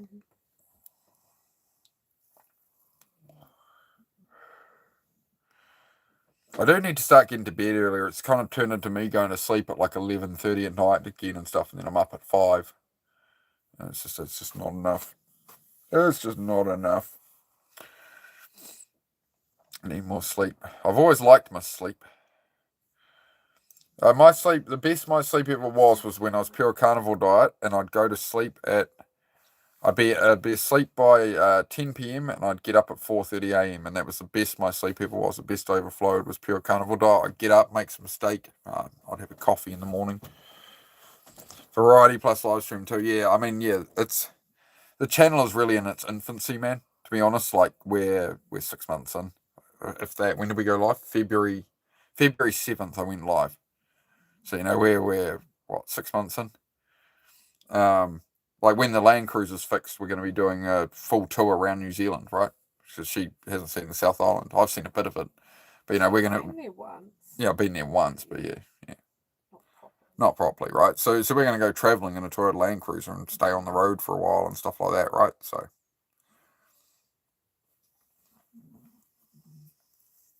that'll be long form videos on that kind of stuff. Weeks away, weekends away, whatever, right? There's all the garage stuff. I'm chasing motorbike racing again, so we'll be doing live streams at the motorbike racetrack. Susie from pit lane and me going around on track, and you're bound to eventually see me go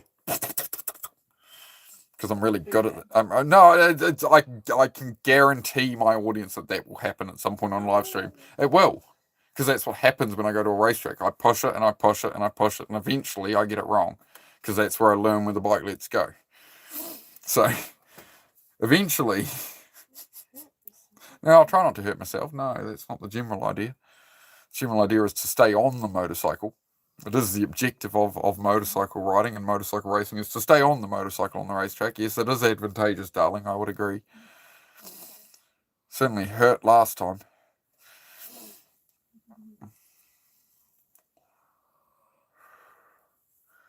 Well, I wouldn't know about that kind of examination, my friend. I'd say study hard and do your best. Good luck.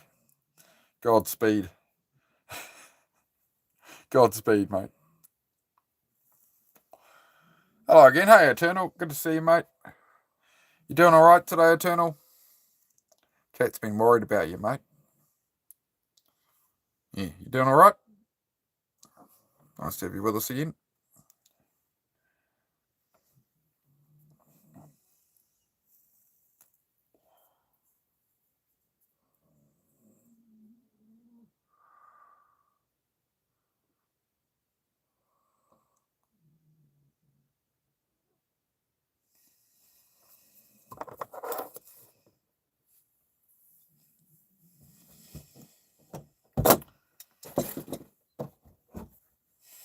My take on that, Julius, would be why do they need you to put in $30,000 if they've got a business that's making 150? Why do they need you to put in £30,000 to open a business if they're netting £150,000 profit a year? They've got all the leverage and everything to go to a bank to finance it, to do whatever, but they want 30k in from you. That would be my question. If their business is as profitable as they say, for 10 years they're making £150,000 a year, why don't they have the full £60,000 to make their own business? I'd be very wary with that one, would be my opinion. Or I'd want to understand that. I'd want to understand, well, what's the situation?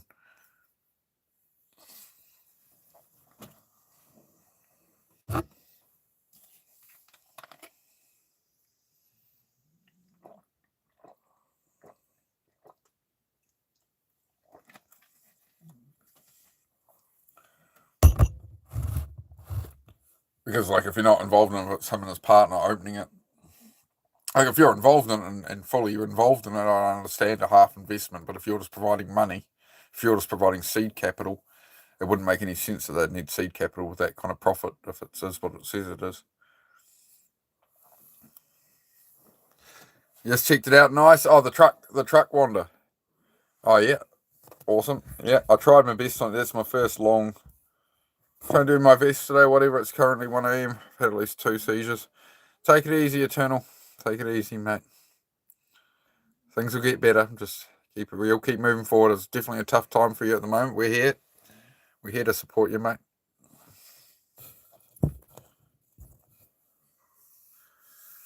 My brother works for him as a chef on a salary of $41,000 work. Partner wants to go half and half, and mother needs $30,000 deposit for his half.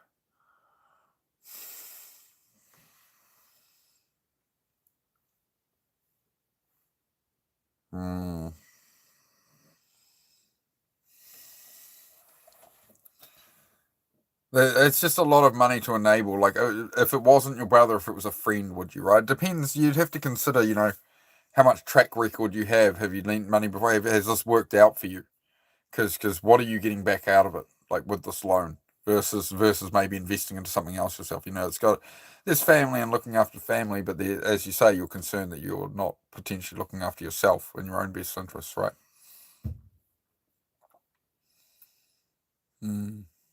Tricky one. But obviously, it would be to take that information from me and just consider it on a deeper level, right? And decide, well, how does it apply,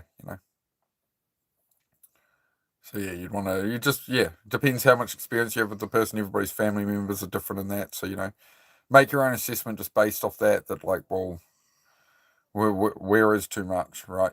If they didn't know you had the money coming, they wouldn't be asking you. But it's like now that you've got the money, it's oh, there's this opportunity, and we're going to do all these amazing things. And it's like you got to be able to protect that, because what can you do with that money for your own life? Like, can you ask yourself one question: can you afford to lose it? From your position now and what your intentions were for that money and what you sort of thought of in your head and tried to make it last or be sensible with it or invest some or whatever. Are you gonna invest in that business and then you're gonna take the rest of it and invest it in the stock market or something, and you're essentially left with nothing? You're putting it all out there. So you have to prioritize yourself. It's not selfish to put yourself first if you need to. If you can improve your quality of life and alleviate things on your end with that. That's more the side I'd be coming at.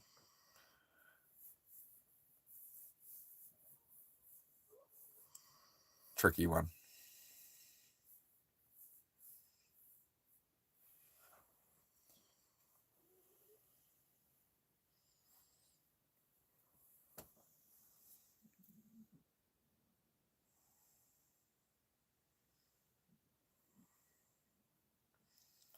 Oh, jeez, mate. You really are going through it, Eternal. Don't want to say I purposely tried to ignore this piece of information, but 2 years ago I was diagnosed with cancerous tumors in the frontal cortex of my brain. So what are they doing about that? If you're having seizures and all of this, right? What's happening with it? They should be able to. They can't just leave it, mate. What's going on there? Mine's from my sister's death. She was murdered at 17. Jesus Christ, man. Sorry to hear that. And you should know she would say used to do it, help your brother. I don't need it, I work and have savings, but it's a big amount. Yeah. Yeah, there's still that hesitation, right? Sorry, nicotine patch just keeps coming off. The more that stays on, the better I'll do. Yeah.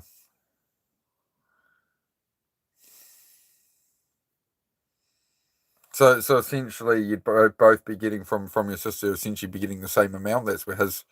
Oh no, it's his business partner has the other side of it. Okay.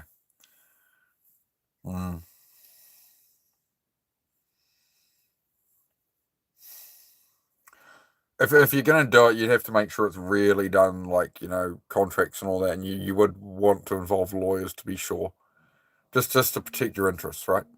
That would be the stipulation, really. You'd want to protect your interests on it, right? At the end of the day, it's your decision, but your gut. So it is a lot of money, and you. As I say, if you can't afford to lose it, you can't afford to lose it. But just if you're going to lend it on the condition in your mind that hey, I might lose this money, I might never see this again. If you're okay with that, lend it. It's typically a good rule to follow. It's another good one. Is if you've got something in your life that they only contact you when they want something, they need some money. You got that old friend they've just bugged you for years. It's can I borrow $20? Or can I borrow $50? Oh, can I this? Can I that? Oh, can you come help me out with this, that, whatever? Right? And there's never anything back, and you only ever hear from them when they need something. Wait till the next time they want to borrow $20 and be like, oh yeah, man, actually, yeah, I can help you out this time. Give them the $20. Give them the $50, and you'll never hear from them again. It's very effective.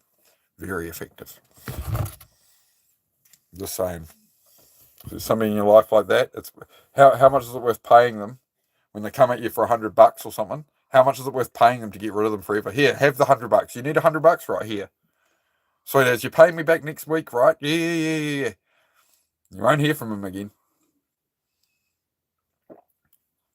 You just solved one hell of a problem for $100 or $20, right?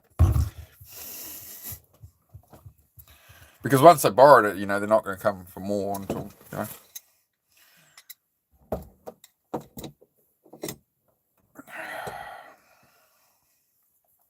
18 people here. How are we all this evening? Did you have Blockbuster in New Zealand? We did. I was thinking about the loss of Blockbuster the other day. It was a simpler time, wasn't it, guys? Yeah. I do feel sad for the newer generations that missed out on that era of the world, that they've grown up in this totally digital world.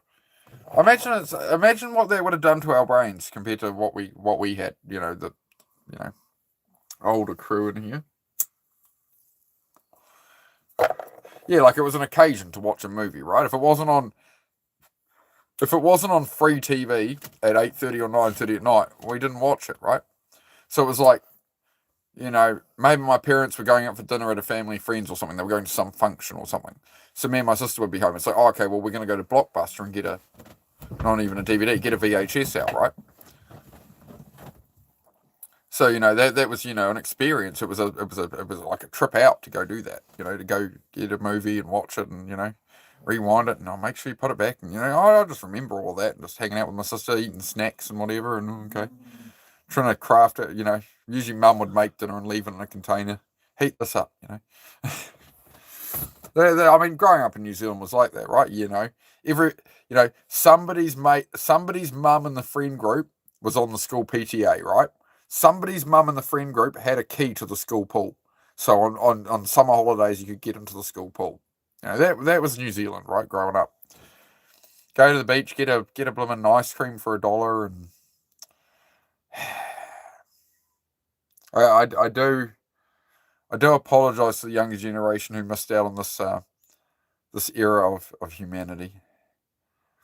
Go outside more. That's where we were. We were just always outside. If you're feeling a bit down, you're younger, you're feeling a bit down, just remember how much you were outside as a kid in that, right? And as we get older, we get responsibilities and university, jobs, whatever, life happens. And then we wonder why we're depressed. And it's like we're not doing any of the things that as teenagers we really enjoyed and we've lost all of it, right? So just like I got back into BMXing and stuff, right? I don't do crazy tricks or anything like I used to, but it's the things that appealed to you as a teenager and as a child was what appealed to you. They're in your head because that's what you like, that's what you enjoy, So you can go back to that stuff, right? That's why I bought a PlayStation 2. I got rid of my Xbox One and all the toxic online stuff. I've got a PlayStation 2. I can play Gran Turismo. Feel like I'm 12 again. It's great. It's good. Questionably escapism, but I enjoy it. We all need to escape sometimes. It was a simpler time. Back in my day, there's a truck there, bro. Oh, there's a rotary fired up the road, I think, or somebody's boat. Maybe somebody's rinsing out their boat or something. Who would know?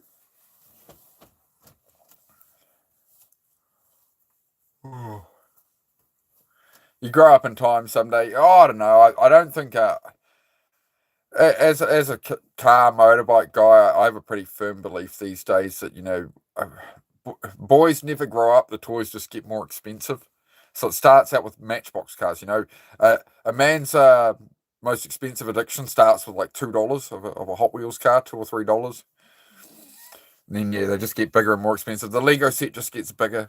Instead of Meccano, now I built a garage. It's the whole steel frame garage. The whole time I was putting it together, I was like, this is just like big Meccano. I was having a blast, mate.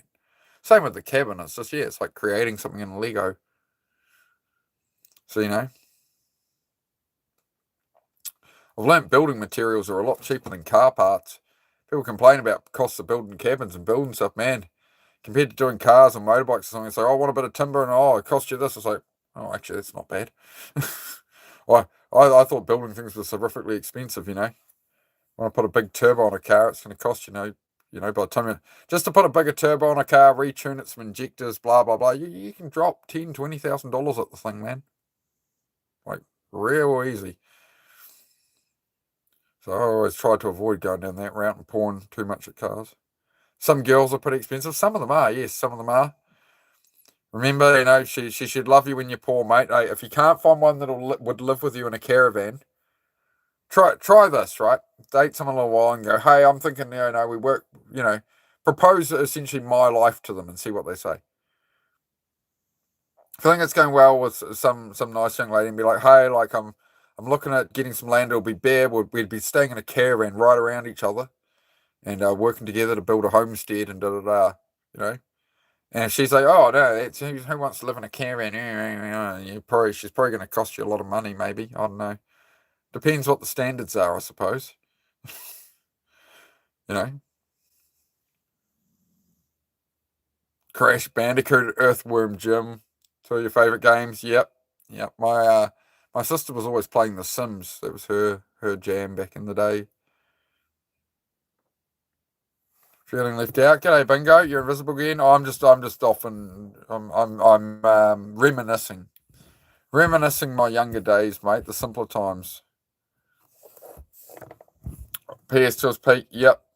Play PS2 all the time. My favourite game on PS2, Mandy, is Tourist Trophy, which is it's the motorcycle version of Gran Turismo 4. It's Gran Turismo 4, but they took all the cars out of it and they put motorcycles in it. It's very good. Takes a lot more like control to balance you balance the bike weight, body weight forward to back and stuff. You can do wheelies, soppies and that. But yeah, you gotta weight correctly through the corners and stuff, or it goes bad very quickly. It's a very interesting game, that one. Gran Turismo 2, yeah. The old PS1. GoldenEye 64, man, that takes me back. Used to play a lot of Doom, the original Doom game growing up. I played Duke Nukem 3D was something I spent a lot of time on. That's probably the game I played the most when I was about 10 or 12, would have been Duke Nukem 3D. Yeah, Hector, yeah. You'll find one soon enough, mate. Keep on that sobriety, keep working at yourself, man, and keep going on your journey, bro. She's out there. She's out there, mate. You'll work it out. You got it. You're on path. Takes time. Took me, 3 years of hard ass work, man.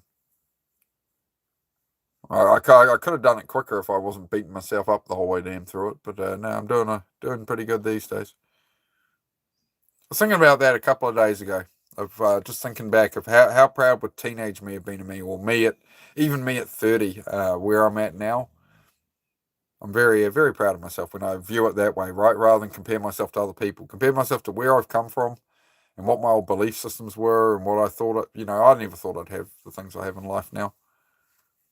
And it's all come together because I've just aimed at it, even when I didn't feel like doing any of it. I didn't always push through, but most of the time, I was always trying to push through. I was always aiming in the direction of trying to improve. And that's all you have to do. Just be aimed in the direction of trying to improve. You're gonna fail. You're gonna suck. Like I spent sometimes a week in bed just depressed out of my mind, but it was like, well, I'm still trying. I'm working. I'll work on something while I'm in bed. Sometimes something, whatever. But that's how I got out of it. Was a belief that I would get out of it. As long as I keep putting little actions in, things will get better. Staying in my head doing nothing, it's all I'm going to be left with is staying in my head.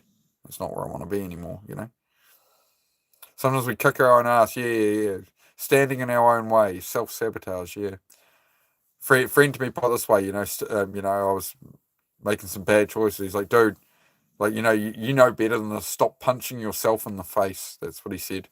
He said that's what I was doing mentally. I was punching myself in the face. I was like, oh shit, you're right. That's a really good statement. So yeah, I tend to remember things like that, Hopefully they help you. I don't know. Pass the headphones, please. My Bluetooth might still be on. Hang on. I can barely lift my arm after the pull-ups at the moment, mate. Hang on, guys. Hopefully I don't break anything here. I think we're good. Yeah, love. Watch some stuff. Oh, some work stuff. Yeah. Okay. Cool. Happy days. Says he's got all the new responsibilities of the promotion she got about a month ago. So, yep. The work never stops now. Sometimes. That's a good time for her to catch up on some stuff. Max wanted me to be at 2 hours. I realised recently it's not what I want, though. I can never excel at it because I don't really want it. You can't thrive at something you're not doing it for you. Yeah. Especially neurodivergent people really struggle with that, with the structure of schooling and the work situation. Most definitely. Right. But you've definitely found your calling with that artwork and stuff on your card game there, Mandy. I'm very impressed by that. Can you post that up to the community, Mandy, so people can see it, or have you got some stuff on your channel? I suppose you don't want to be promoting with some shorts and stuff yet, but yeah. Mandy sent me some images of her cards and stuff. It was very impressive, guys. Top tier. Like if that was on the shelf, I was looking at it, that would look like any other, absolute professional product. Better than. would be the one that stood out to me. It reminds me of the old R.L. Stein Goosebumps book covers back when I was a kid. I used to read a lot of that. I used to read a lot of the R.L. Stein Goosebumps books.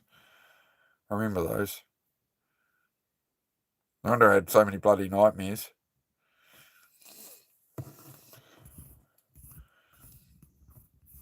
Susie still hasn't replied. Oh, she's working on her phone there. She's not watching the stream at the moment. I will just go, what are you saying? Bingo, I'm trying, mate. I'm trying. You see I'm invisible again. What did you say before that? How far back? Is Susie still here because she didn't say hi back? Yeah, she's usually, she's working at the moment. She's in headphone mode. No, you're right. You're right. No, yeah. Sorry, Bingo. Yeah, she's she's not on the stream. She's just here. She's in the vicinity. She's doing her work. Paying attention now. Yeah. I'll make sure I pay it. We'll make sure I don't want to miss your comments, Bingo. I'm sorry, mate. You know me. I get as I say, I got ADHD, mate. I get lost in the blur of the comments. Sometimes I try to do my best. Head over to D-Bird stream. Yeah, sweet, bro. Yep. Working, man. See you in a bit after. I'm usually there more for his chats later in the evening now, man.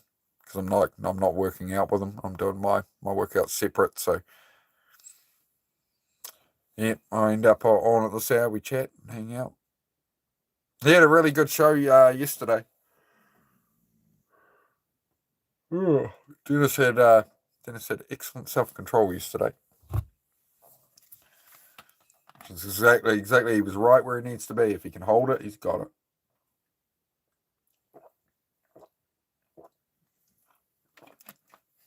Man with the plan, best in all the land. D-Bird. It's very interesting. I was never into YouTube live streams and that, right? Like, I only saw like. I probably watched lives for maybe a month, bits and pieces of lives before I made my first channel. Just that's how that went. Yeah. I wasn't really much of a live viewer myself before then. I stumbled into lives through shorts. Because I tried to look at lives and it was just like football and shows and stuff on the homepage, and I was like, oh, okay. This is a year ago. The layout on YouTube was a bit different. It didn't really show them. But yeah, I was scrolling through some shorts and I found a live, and okay, clicked and went through them, and more lives are in here. Okay. And yeah, found D-Bird. D-Bird was the first channel I actually found I enjoyed, I was doing a workout, tuned in, found D-Bird, and 1, 2, 3. Where's this fella?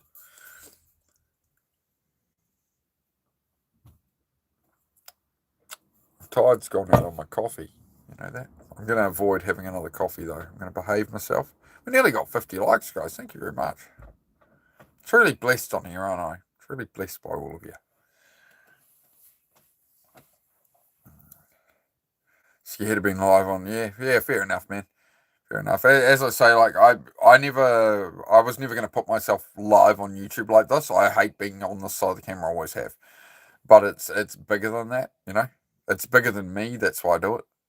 It's about the mental health. It's about depression. It's about helping people build their lives. It's about what information can I share and who can I help.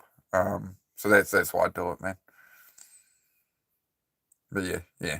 Certainly for me, I considered for many years making a YouTube channel, and it was always going to be something without me in it.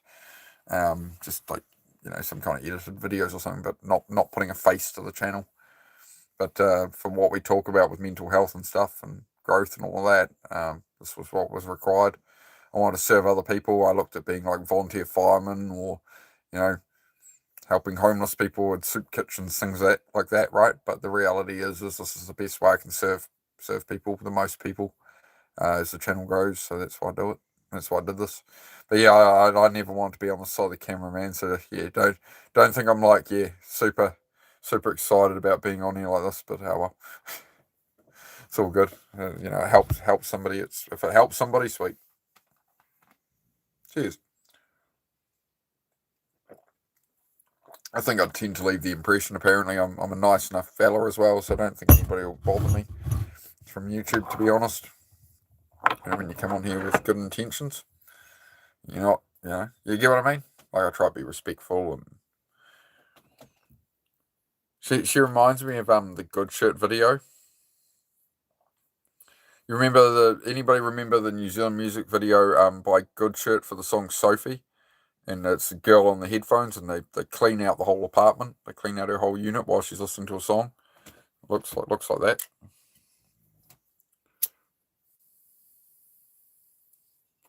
If you're from overseas and you watch if you want a good laugh in a music video, watch Good Shirt Sophie is the name of the music video. Good Shirt Sophie. Yeah. Good music video. I remember that one. Yeah. She's sitting there, listening to some music, eating some cake, and they literally took a fully staged apartment. It's a one continuous shot. They emptied out everything in the entire house while she didn't notice is the thing of the video. Quite impressive to do it all in one take. Must have been about 5. Yeah. It's a long time ago now. I'm trying to think. I mean, that was like the era. I must have been 13, 14. I just remember. I can't remember the name of the radio station that launched in Auckland back then. Oh, I don't know. Early 2000s. Probably changed the name of it now. I don't know. Was it The Edge? Possibly The Edge radio station, I think it was. It's around the time where TV4 was C4. Sorry for our international viewers. We're getting into like New Zealand 90s, early 2000s law right now, apparently. Sorry to take it there. But yeah, I don't know. Most of our shows were American stuff. Like, I didn't watch the New Zealand shows, really. Like, Shortland Street was like a New Zealand drama. Didn't watch that. What else was there? There's a kids' TV show in the mornings on the weekend. But I know pretty much everything was America. It was all, Nickelodeon and that, right? All same stuff. Well, I remember watching a lot of Samurai Jack was on. Batman, the old Batman cartoons were on. We're talking, 96, 97? Yeah, so I remember that. I remember I used to get up on the weekends. I always woke up at like 5, 6 in the morning. I'd plop myself in front of the TV and just watch cartoons for hours. If you got up too early, it was still infomercials. You watch 10 minutes of infomercials about something. It slices, it dices. Here's one we prepared earlier, all that. Waiting for the cartoons to come on. It was a simpler time, right? And then we wonder why as adults, we're like, oh, what's happening? It's like, well, look how our lives have changed from where we were at, right? And that's what I mean. One of the best bits of advice I've heard is you should look at the interests you had at age 14 or 15. What were you doing at 14 or 15 years old? You'd kind of found your way a bit there. You found hobbies that interested you or, somewhere near, right? So that's where we those are the things we lose, that we get out of school and we start working and we get busy in life, and all those things that we were doing at 14, 15. Maybe you read a lot of books after school. Maybe you rode BMX. Maybe you skateboarded. Maybe you went for walks to the beach with your mates. I don't know, had fish and chips on the beach every week or something. I don't know. But start reintroducing those things into your life, because that's what we're lacking. That's what we feel that lack of, and we feel drained. It's like all the stuff we did growing up, and we had school holidays, and we actually got out and did stuff, right? And you take all that away. Doing a survey, did you grow up in a single parent home? No, I didn't. No, I didn't. I had both parents together at the time. Yeah. Interesting childhood, but anyway, we won't open that wound. We'll steer clear of that one. Love from Sydney, Australia. Thanks, Kane. How are you, mate? How's your week been? Alcohol, a lot of it, yeah. I remember the first time we drank. Me and my mate were 13. My parents were away, and we thought it was a good idea to get into my mum and dad's liquor cabinet. And we had a cap full of everything in there. It was like 30 different things. My parents had that stuff there for 20 years. So we had like a bit of Baileys, bit of vodka, bit of this, bit of that. Was not good. And then we decided to go skateboarding at 13. So we went for a walk down to the skate park and tried to skate. And we were just absolutely hammered off our asses. It's good times. Well, see, the thing is these days, the amount of trouble I would have gotten these days as a kid, man, my God. Once we set a pedestrian walkway on fire accidentally. Me and my mate next door, his brother had given us a Roman candle because his brother was 13 and thought it was a good idea to give a couple of 10-year-olds a Roman candle. Well, actually gave us a couple of them and went, yeah, boys, go have fun. So we went up the street, and up the end of one of these streets, it was like long grass. It was a couple of fences, and it's like some steps and concrete. There's long grass there. And here's a couple of dumbass 10-year-olds playing with fireworks, shooting Roman candles at each other. And what happens is the grass lit up on fire, didn't it? And nearly took the whole fence up with it. Oh no. But people in the neighbourhood, all they would have seen was a couple of 10-year-olds running as fast as they could in the opposite direction. It's all right. We're outside the statute of limitations. It's fine. I can tell these stories. We'll unravel them over the years.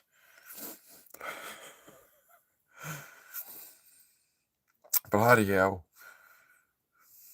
But yeah, we were trouble back in the day, man. My mate next door was a very bad influence. It was always his bloody idea.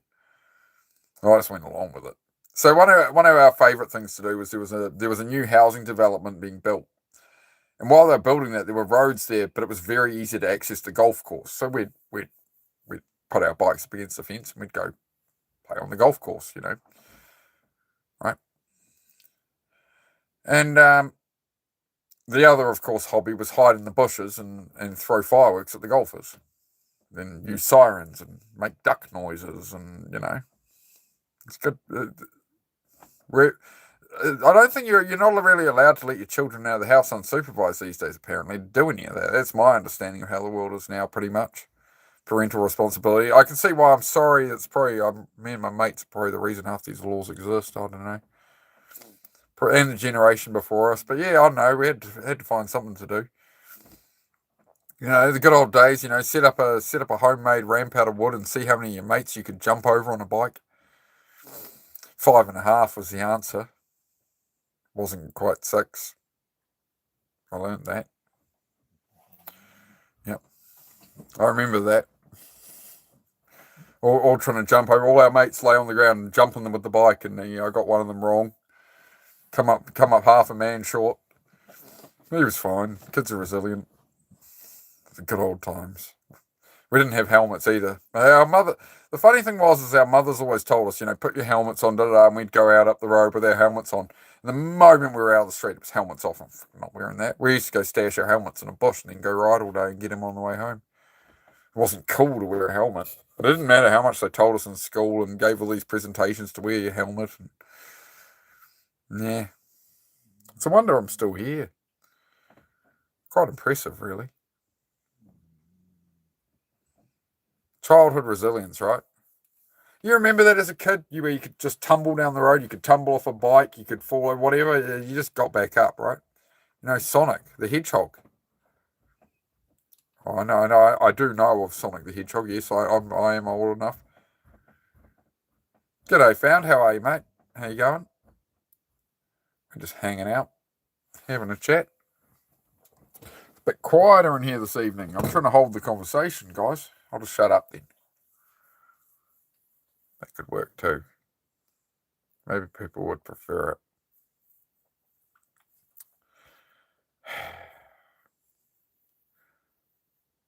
G'day, Frogs. How are you, mate?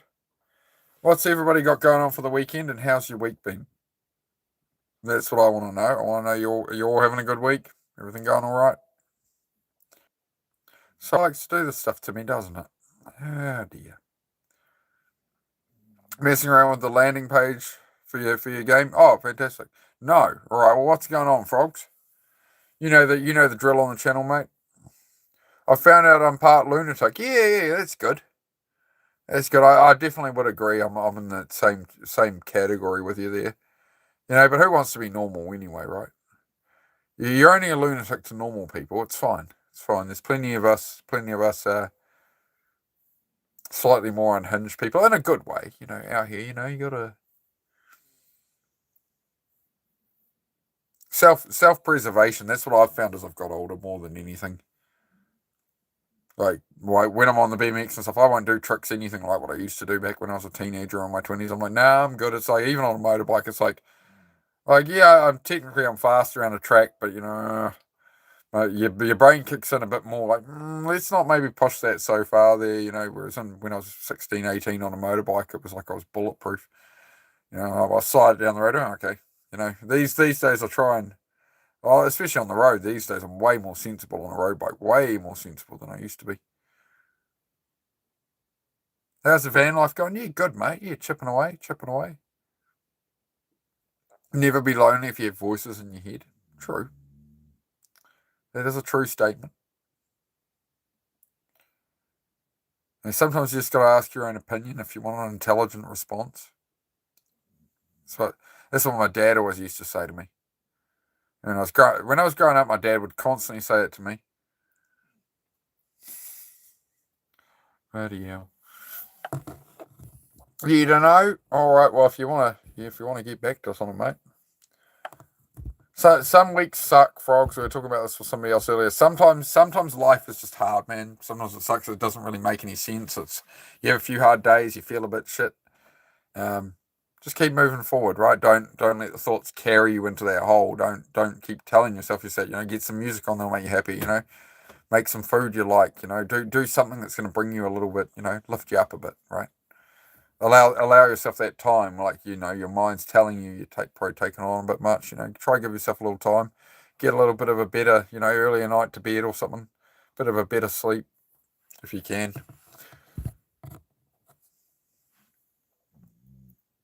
Just because I'm paranoid doesn't mean they're not out to get me. I like that, Rooster. Yep. Oh man, classic schizophrenic joke there. Oh dear. I had a flatmate with who was schizophrenic and had some episodes when I lived there. And crazy, that opened my eyes that day. You've seen one day his mind went real bad. He didn't even know his own name. He wasn't sure who he was anymore. He had that bad an episode, man. But yeah, very very eye opening experience. But anyway, where's that? You rang mysterious. You rang mysterious. Where is that, my friend? Katarina, morning for you. Yeah, evening here. Where are you from, mate? How's it going? It's like with zero motivation to do literally anything. Yeah, I feel that, frogs. I feel that. So, yep, you override it with 5 minutes of work, my friend. Rather than being like, if you've got no motivation to do anything, try put 5 or 10 minutes at something. I swear it'll work. And if you're not into it after 10 minutes, you go, now I'll go chill out again. I'll try again later. But, usually after 10 minutes, you sort of get into it a bit. Once you get moving, then you start getting a little dopamine, then you'll have your motivation. But it's just that first 10 minutes. That's usually what stops us. So rather than overthink and stress and hate yourself for hours, you can relieve it in 10 minutes of work, right? And then if you do 10 minutes of work on it, you're like, man, I'm really not in the mood. Go play a video game or something. Go watch a show that you really enjoy. Rewatch it for the 50th time. Who gives a shit? But, just give it that 10-minute attempt no matter how you're thinking, how you feel. And that's what'll get you out of it. That works for me every time.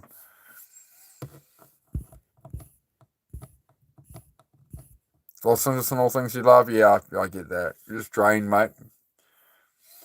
Get yourself some sleep. Make sure you're drinking enough water as well. Make sure you're eating enough.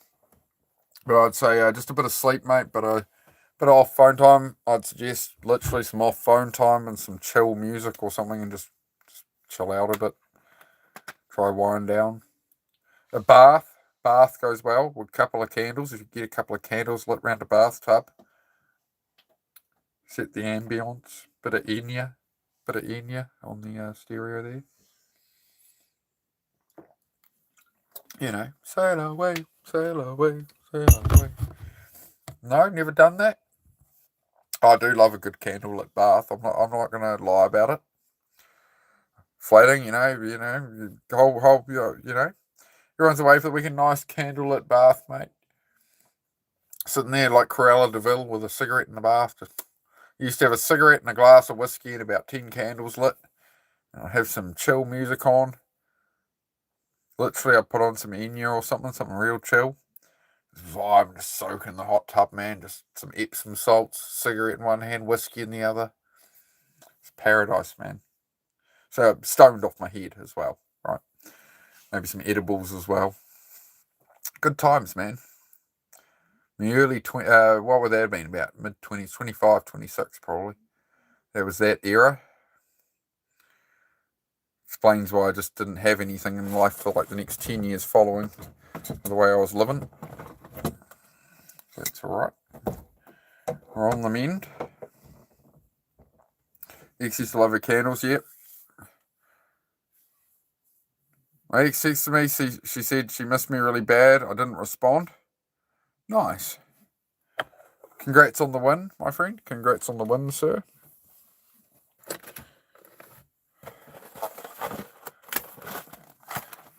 As they say, you know, once you put your trash bags out on the curb, you never bring them back in. And you got to remember what the reasons were that it went that way. You feel me? So congratulations, seizing the day, carping all the DMs and all that. Lost me blooming. Oh, there. Oh, one more. I'm being very naughty today, actually, with these. Very naughty. Oh well. Still got the nicotine patch on. I'm still smoking way less than I was. So, but no, I'm a bit wound up this evening. All my brain's a bit. My brain is. Yeah, it's not doing well this evening. I'll admit that. A bit all over the place today. Because I've been beating myself up for 2 days for taking rest. That's what's in my head. Everything in my head right now in the background is bullying me. That voice in my head, you know, we talk about the lack of motivation. The voice in my head is like, bro, you haven't been in your garage for 3 days. You just left it to chill. And I'm like, yeah, like we're resetting. We're having a break. We've been in there for like a couple of months, like every day, right? My brain's just like, no, go do the work. Go do the work. You know, I'm like, we need a bit of rest. You're burning out, man. You know, you got to be careful. You know, it's like an internal negotiation. And so I feel guilty that I'm not getting enough done. That's what's stressing me the fuck out. Even though I get other stuff done, I've been doing workouts, I've been creating content, I've been busy all day doing stuff. I just haven't been in the garage. But I know I need to prioritize that more. So every time I step away from it at all, just hammer myself, right?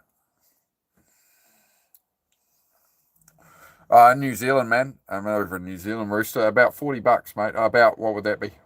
$25 US. So that's what I'm cutting them, mate. I've got a nicotine patch on, but they're not quite doing the job today. I've been on the nicotine patches about 4 days. So I've gone from like a pack a day. So like 18, 20 a day. Some days it'll be like 12. I was getting a good day. I'd be down to about 12. Now it's been like a couple of days ago, 4. Yesterday, 3, I think it was. And then, maybe 5 actually yesterday. And then I think like 6. This will be like 6 today. So yeah, we'll have to curb it down a bit again. Maybe I need 2 nicotine patches on.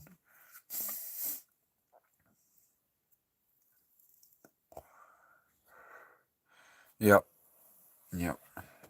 Sometimes the suffering just compounds, right? If everybody in the relationship is drowning, you know, or you know, somebody's drowning and actually doesn't want to, they don't want to weigh out, right? You got a friend or somebody in your family, whoever, right?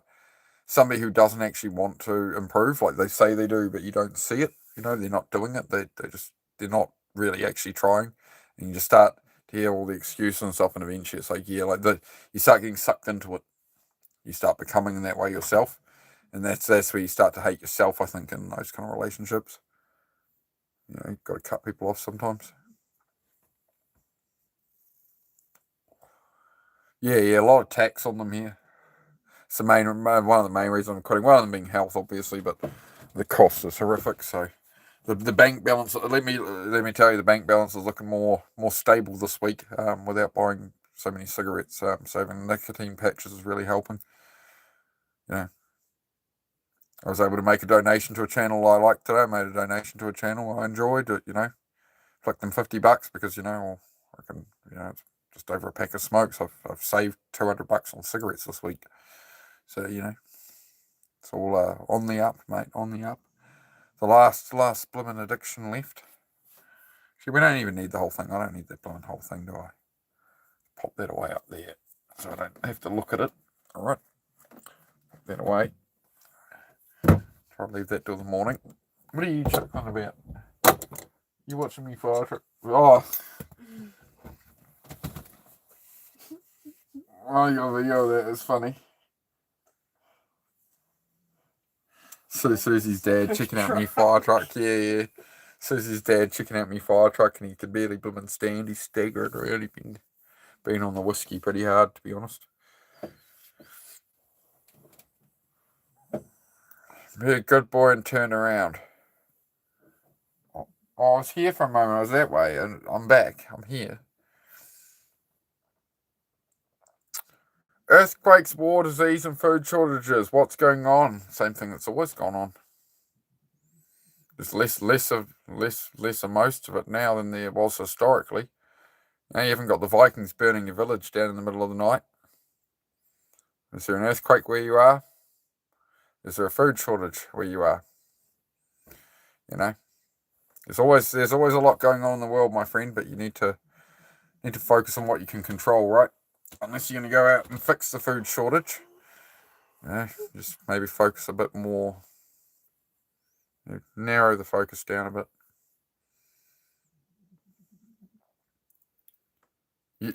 Yeah, unknown, yeah, it gets you, it just gets away on you. Yeah, and giving up the vaping now too, yeah, bro, solid, man. Yeah, vaping made me really unwell, man, really unwell. Tried to quit smoking by going to vaping, and vaping made me really unwell every time I tried, so we're going to nicotine. Yeah, vaping, all 3 times I tried it, within about 3 weeks, I couldn't walk up and down the driveway twice without being like gasping for air, because it's literally just, yeah.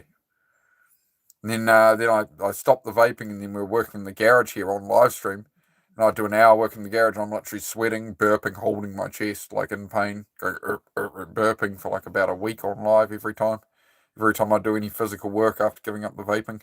But it cleared up, sort of lingered for 2-3 weeks, and then I was alright. Darth Vader was a heavy vapor. Luke, I am your father. Sorry, spoiler alert.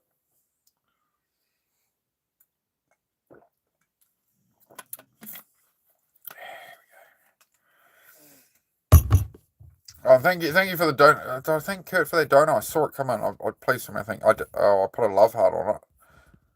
Thanks again, Kurt, for the dono, mate. Just make sure I mention them. I'm sorry. Yeah. I don't know. You know me. The impressions just appear out of nowhere.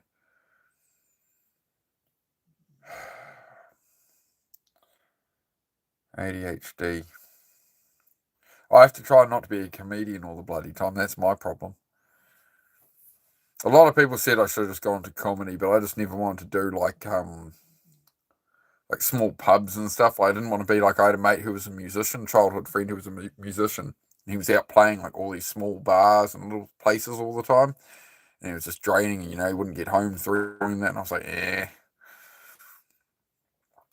I can become YouTube famous for comedy, maybe. But as I say, I didn't want to make a channel that I wanted to make a channel that helped people, and shared the story of depression, ADHD, that battle, so I could relate to people who are struggling or just trying to improve their lives and that. So that's what it's all about. That's what it's all about, really. And pull-ups. We're doing the pull-up challenge now as well. So, wondering if you're seeing all messages. Maybe not. I might not have it on actually. Let me double check. I do not. Whose messages am I missing? I think I got him. I'm good. Oh, I don't know, Raw Dog. I don't know, mate. I've never been to one. Never been to one of those kind of clubs. It always sounded a bit icky. It sounded a bit icky to me, mate. A bunch of blokes like sitting around, and it didn't sound like a good time. Sounded a bit like public, I sit there with a girl grinding on you, and there's other blokes around. It seemed a bit weird for me. Never went for it myself. No. It's somebody's daughter up there, right? I don't know. I just see the eyes up here behind me. Netflix, are you still watching? Somebody's daughter. Oh, God. It's like one of the worst memes I've ever seen. It's so bad. You'll be back? Sweet as, mate. Yeah, I'll last on here a bit longer. What time is it? 8:30. Usually we go to 9ish. I feel you. Yeah, I need to eat my dinner at some point too. I'm getting old. I'm getting tired. I've been real tired lately, honestly. Like, I don't feel like I get that much done in a day. That's why I just keep beating myself up. I'm like, man, I used to be able to crank out so much more than this. No, it's just, I think it's just the flow of all the different projects, and I got to remember. Susie has to remind me, and she's like, "Well, we did just get another truck, and you've been sorting that, and you've been sorting this, sorting that." I'm like, "Oh yeah, that's right. I've been doing stuff, but just not the stuff I would usually be doing."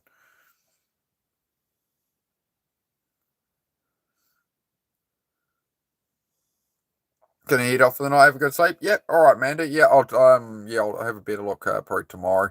I'm more conscious. I'll have a look at all that stuff you sent me about your card game, mate. Sounds good. Congrats on getting the prototype go ahead, mate. Very good work. That's what Mandy's been doing. Watch the streams and whatever. She's building the card game, and now she's just getting the prototype made now. I'll show you all the package. I'll show you it all after this. I'll show you. Remind me though, or I'll bloody forget. I'll show you all the packaging and stuff. No rush. Take your time. Appreciate it, Mandy. Yeah.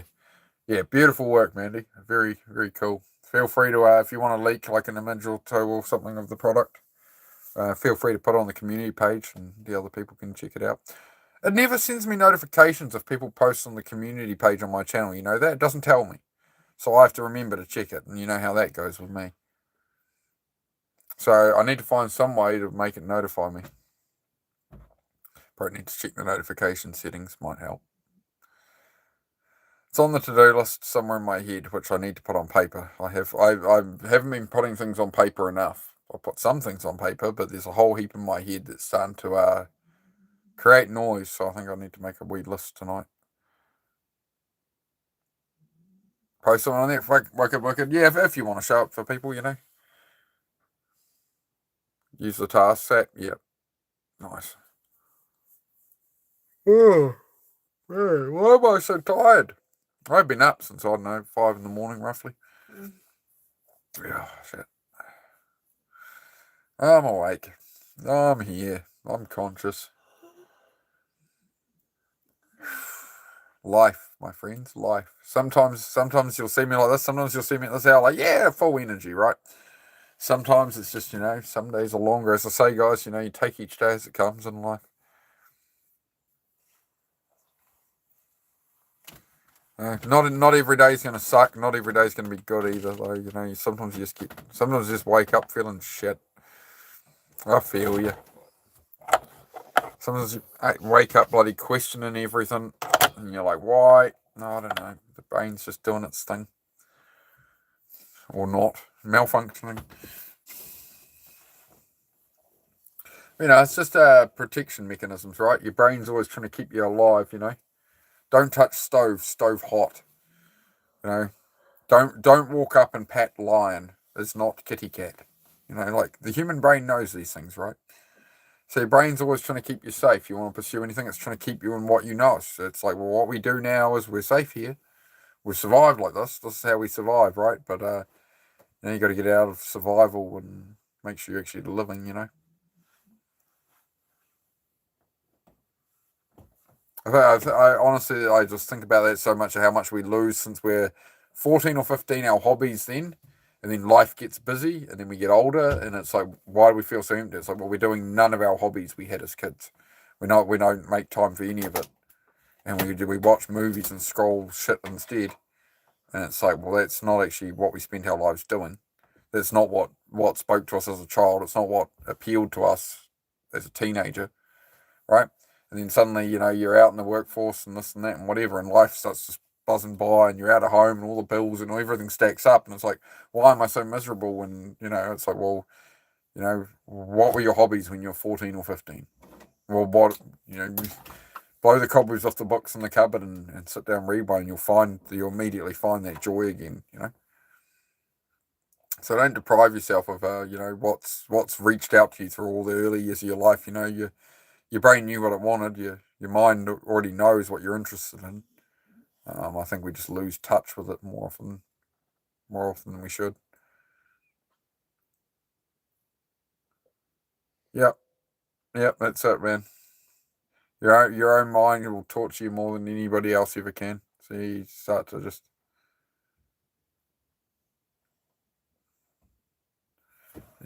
No, I was just making sure I thanked Kurt for earlier. Don't egg him on. He'll come and. What was the joke I made yesterday? Oh, $20 is $20, and then Kurt dropped $20. I laughed so hard I nearly peed, but I didn't. Nearly. Yeah, I don't know, mate. You should be. Yeah, hopefully you've seen all the comments. Just turn off the chat translation as well, because that never works.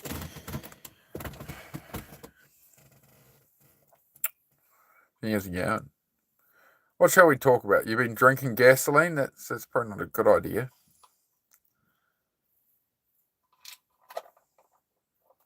So, yeah.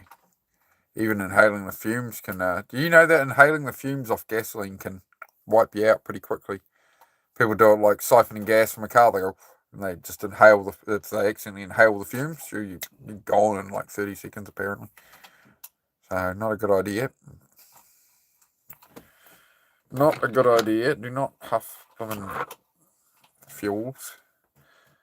Fish are friends, not food. Gas goes in vehicles, not in humans. Well, I wouldn't be doing any of that, mate. It's no good for you. It's not good for you.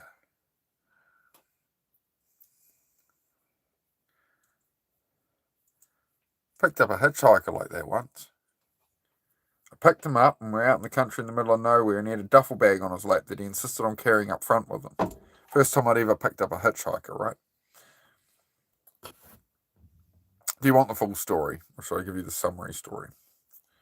I'll just do the short version. Anyway, picked up this hitchhiker. He ended up with his missus there. They had like 4 bags of stuff, like big, like rubbish sacks of stuff. We're out on the open road, middle of blimmin' nowhere. He's got his duffel bag that he said he needed to keep. Oh no, I'll bring this up front with me. Oh, not a room, whatever. I was, we can put it in the boots. Oh no, I'll bring it up front. We get out on the open road. We're out in the middle of nowhere in the desert road, right? And he unzips his bag, and out hops a pit bull. And this guy sat there for the next 2 hours, huffing glue out of a bag, then taking the bag away, and then the pit bull like tongue kissing with the pit bull. And then we got to tell him, oh man, like I need to stop driving for the night. I'm exhausted, you know. And he goes, oh, just pull up here off to the side. So I pulled up like in the lights in the middle of the town, kind of thing. And I'm like, oh, sweet as man, we can stay with you in the car. I'm gonna go park up somewhere else, guys. Like, you know, I don't know, you know, just give you a lift here. And yeah, once they were out, I freaking, I just drove through the night home, man. I was done after that. Picked up some hitchhikers since, but yeah, I'm a bit more selective these days.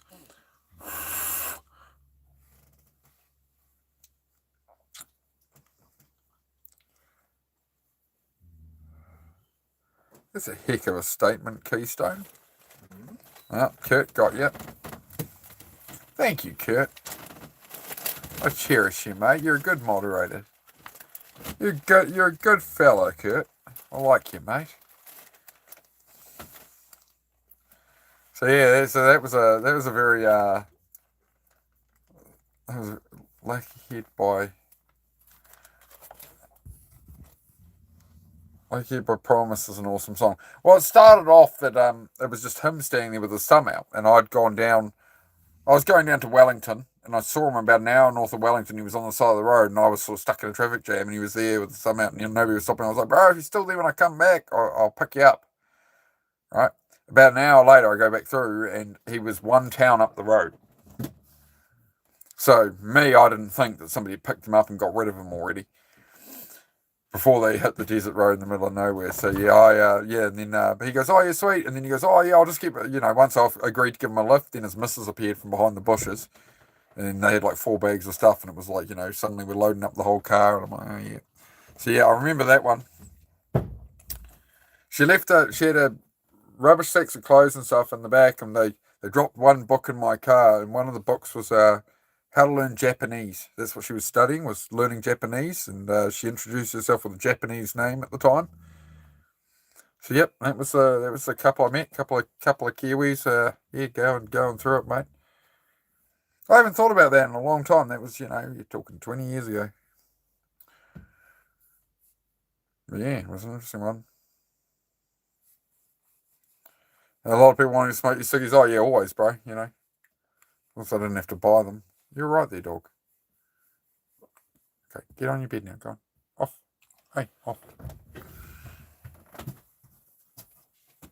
Hey, your bed. Go on.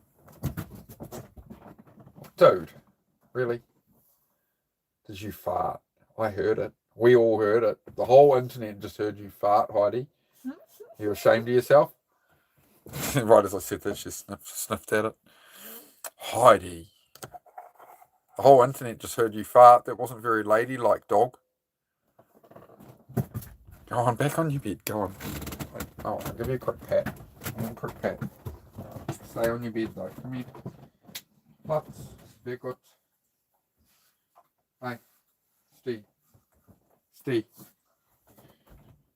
Bust out the German, see if she starts listening. Funniest thing is she does listen better in German. Nein. Schuschenhausen? I don't know.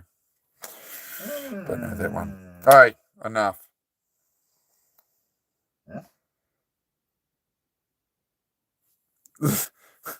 Unknown says he gets picked up as a hitchhiker, but they try and make conversation, it gets awkward. Yeah, you're a quiet fellow, but you're well politely spoken there, mate. I met Unknown recently. He's the only person I've met through the channel. He was there since my first channel on YouTube. He was my day one supporter, he was.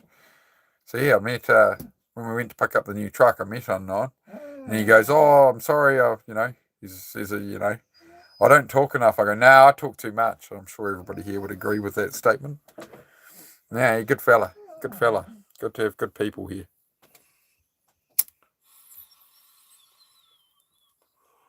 It's a hard enough world full of a lot of very miserable people, unfortunately. So it's good to be able to carve out a little space here where we can just hang out. Panic. Don't panic, mate. It's all good. Oh my! Honestly, that's like I can lift my arm to there right now, and beyond that, it's painful. Conditioning in the pull-ups today, so. But I've done it before. I've done it the same way before to build up numbers, so I know what I'm doing. It's just blimmin' the dirt. But we'll be right soon enough. Heidi, leave your brother alone. Go to bed. Come lie down then. Lie down somewhere. Leave your mother. Oi, leave your mother alone. Hey. Just up here. You're being attacked.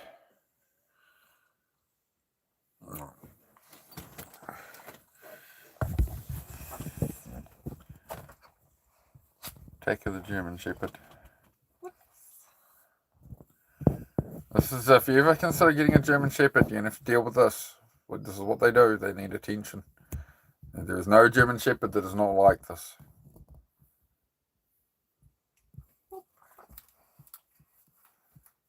A menace. Absolute menace. Did my chat disappear or are you ignoring my question? Channel activity. The rules for the chat say no religion argument. Do you mean you don't want anyone to discuss the scriptures? There's no religions, bro. You can have whatever beliefs you want, but it's not what we're here to discuss, that's all. We have just positive chat about life, man. Try and inspire people, help with depression, mental health, that kind of thing, man. So, people have their different beliefs, but there's channels dedicated to discussing religion and stuff, man. So, yeah, I just leave it out here. Stops arguments, allows people from different cultures just to have a conversation about mental health and stuff, right? No, most welcome, man. So, my apologies for missing your question there. Oh, dog. You hear that? Hear that, Heidi? Celtic said, I swear on my life, I've never heard a dog fart so loud. The internet heard you, dog.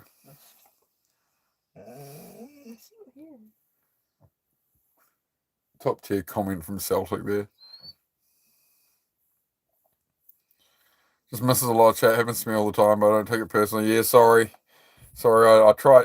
Yeah, what happens is I read the chat and then I end up on a topic for a minute and I'm just like info dumping it because that's the autism. You get an autistic info dump. So yes, do hold your questions you've typed out for when I'm done doing like a long blur autistic info dump on a topic, and then I'm a bit more likely to see them, I suppose. Eliminates the option for eternal hope. I'll shake the dust off. Yes, got to shake the dust off, mate.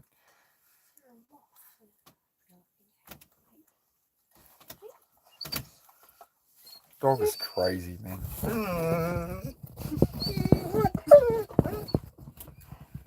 Oi! That's enough, puppy. I think she needs to go out, darling. You want to let her out? She's given us I need to go outside, look. Huh? Looking outside. Yeah, she needs to go to the toilet. Oh. Yeah, I won't do that. Zed's chilling. He'll be upset. Torch? Oh, you'll have to go for that one, mate. My arms aren't raising that high well at the moment. I told you. I can lift my elbow up to about my shoulder height right now. Anything above that is extremely painful. If I remove that, will you die? No, but it will be extremely painful. Give us a moment here, guys. It's toilet time at the zoo for the dogs. It's all go around here, mate. Adult responsibilities, you see? Every responsibility you got to deal with. So when you have 2 dogs and you're in a caravan with a missus, when you try and do a YouTube show,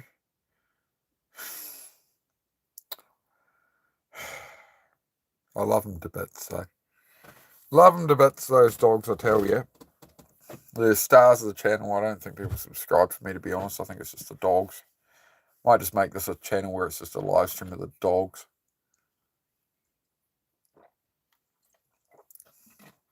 Could work.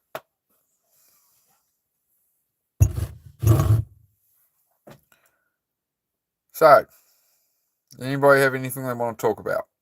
Anything you're struggling with? Anybody got a problem with a friend or relationship or something? Somebody broke your heart? I don't know. You're not sure where you're going in life. You're depressed. You're something. You've got a question. Anybody want to ask a question? That's what I love to do more than anything, is try to help people on here. That's why I'm here, right? Blary-eyed, trying to stay awake. Just in case anybody needs something, alright? That's what we're here for. Beyond that, we just shoot the shit, to be honest. Where did that go? Oh, I'll put it there. There we go. I'll finish that off. Well, I forgot no chat. I guess I'll just sit here and look at the wall, eh? It's fine, guys. It's fine. I'm gonna sit here and suffer and complain a lot. I would say I'd suffer in silence, but as you can hear, I'm complaining.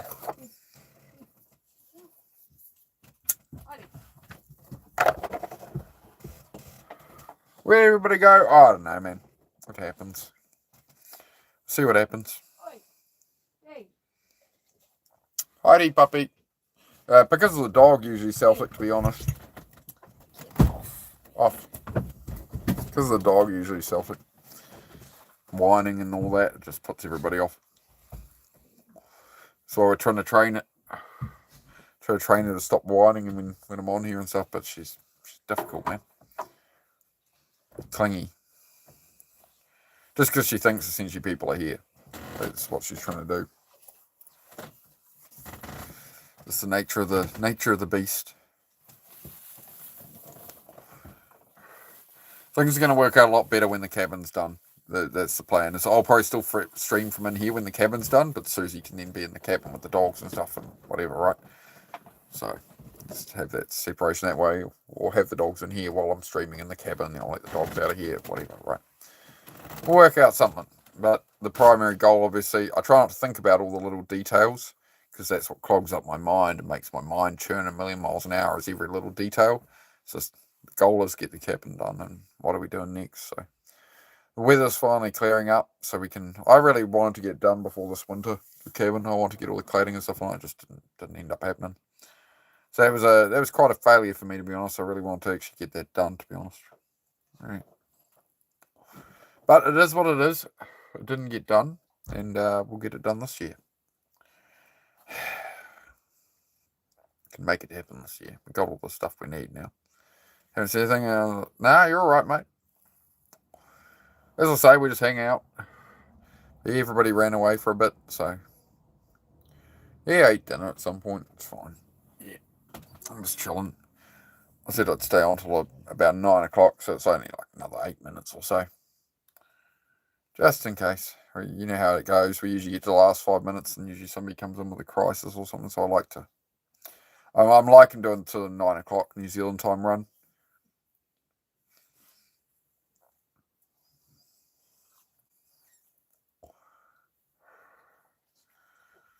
Yep, Celtic's always here. He's usually just got me on in the background. And if summoned, you can always summon Celtic. If I say Celtic's name out loud, and he'll appear.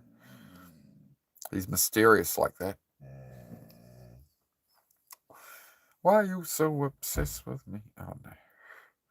It's a pleasure to have you here, Celtic, mate. A pleasure to have all you guys here. Yeah, it's just that time. And it's also just sometimes, YouTube slows down a bit. Is what it is. Something is wrong with that view count? Yeah, I don't know. It's alright. The real ones are here. It's cool. We're hanging out. You never know, man. Sometimes we find new people in the last 5 minutes and it's like more chill and we can actually like talk and hear how their week's going and stuff and where they're from and actually say hello to them. Rather than doing the chats going crazy. I kind of prefer it, to be honest. I prefer it when it's quiet, but I don't want to make it boring.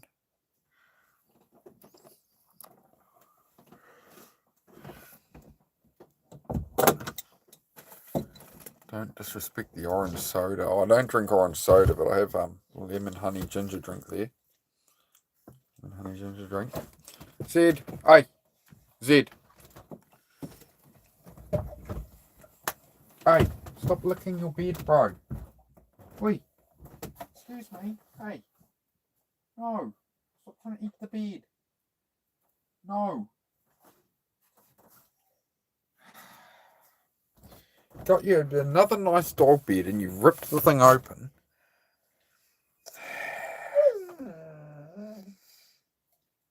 Keenan and Cal, yep. Here it goes. I remember that. Yeah, that's what I'm thinking of. That's exactly what I thought of when he said orange soda. Yeah, Keenan and Cal. Oh, again, yeah, we're back to reminiscing what we were talking about earlier. The, the 90s, early 2000s, a simpler time, right? Yeah. All right, guys, I'm going to call it a night. I'm going to head on off here. All right. It's been a pleasure as always. But the numbers have died off, and I'm shattered. So, thank you to the mod team as always. Thank you to the mod team. Thank you to the members, and thank you to everybody for joining us. We'll be back tomorrow. Do something. I'm not going to promise anything right now. I will do an evening chat. Burping up my juice. We'll do an evening chat at minimum, but as you can tell, I'm beyond the state to do this right now. All right. So I'll head off. Thank you for joining, and I'll see you all tomorrow, guys. The 90s were great, mate. We'll recreate them. We'll keep them going. We'll keep them alive here, mate. Have a good one, guys.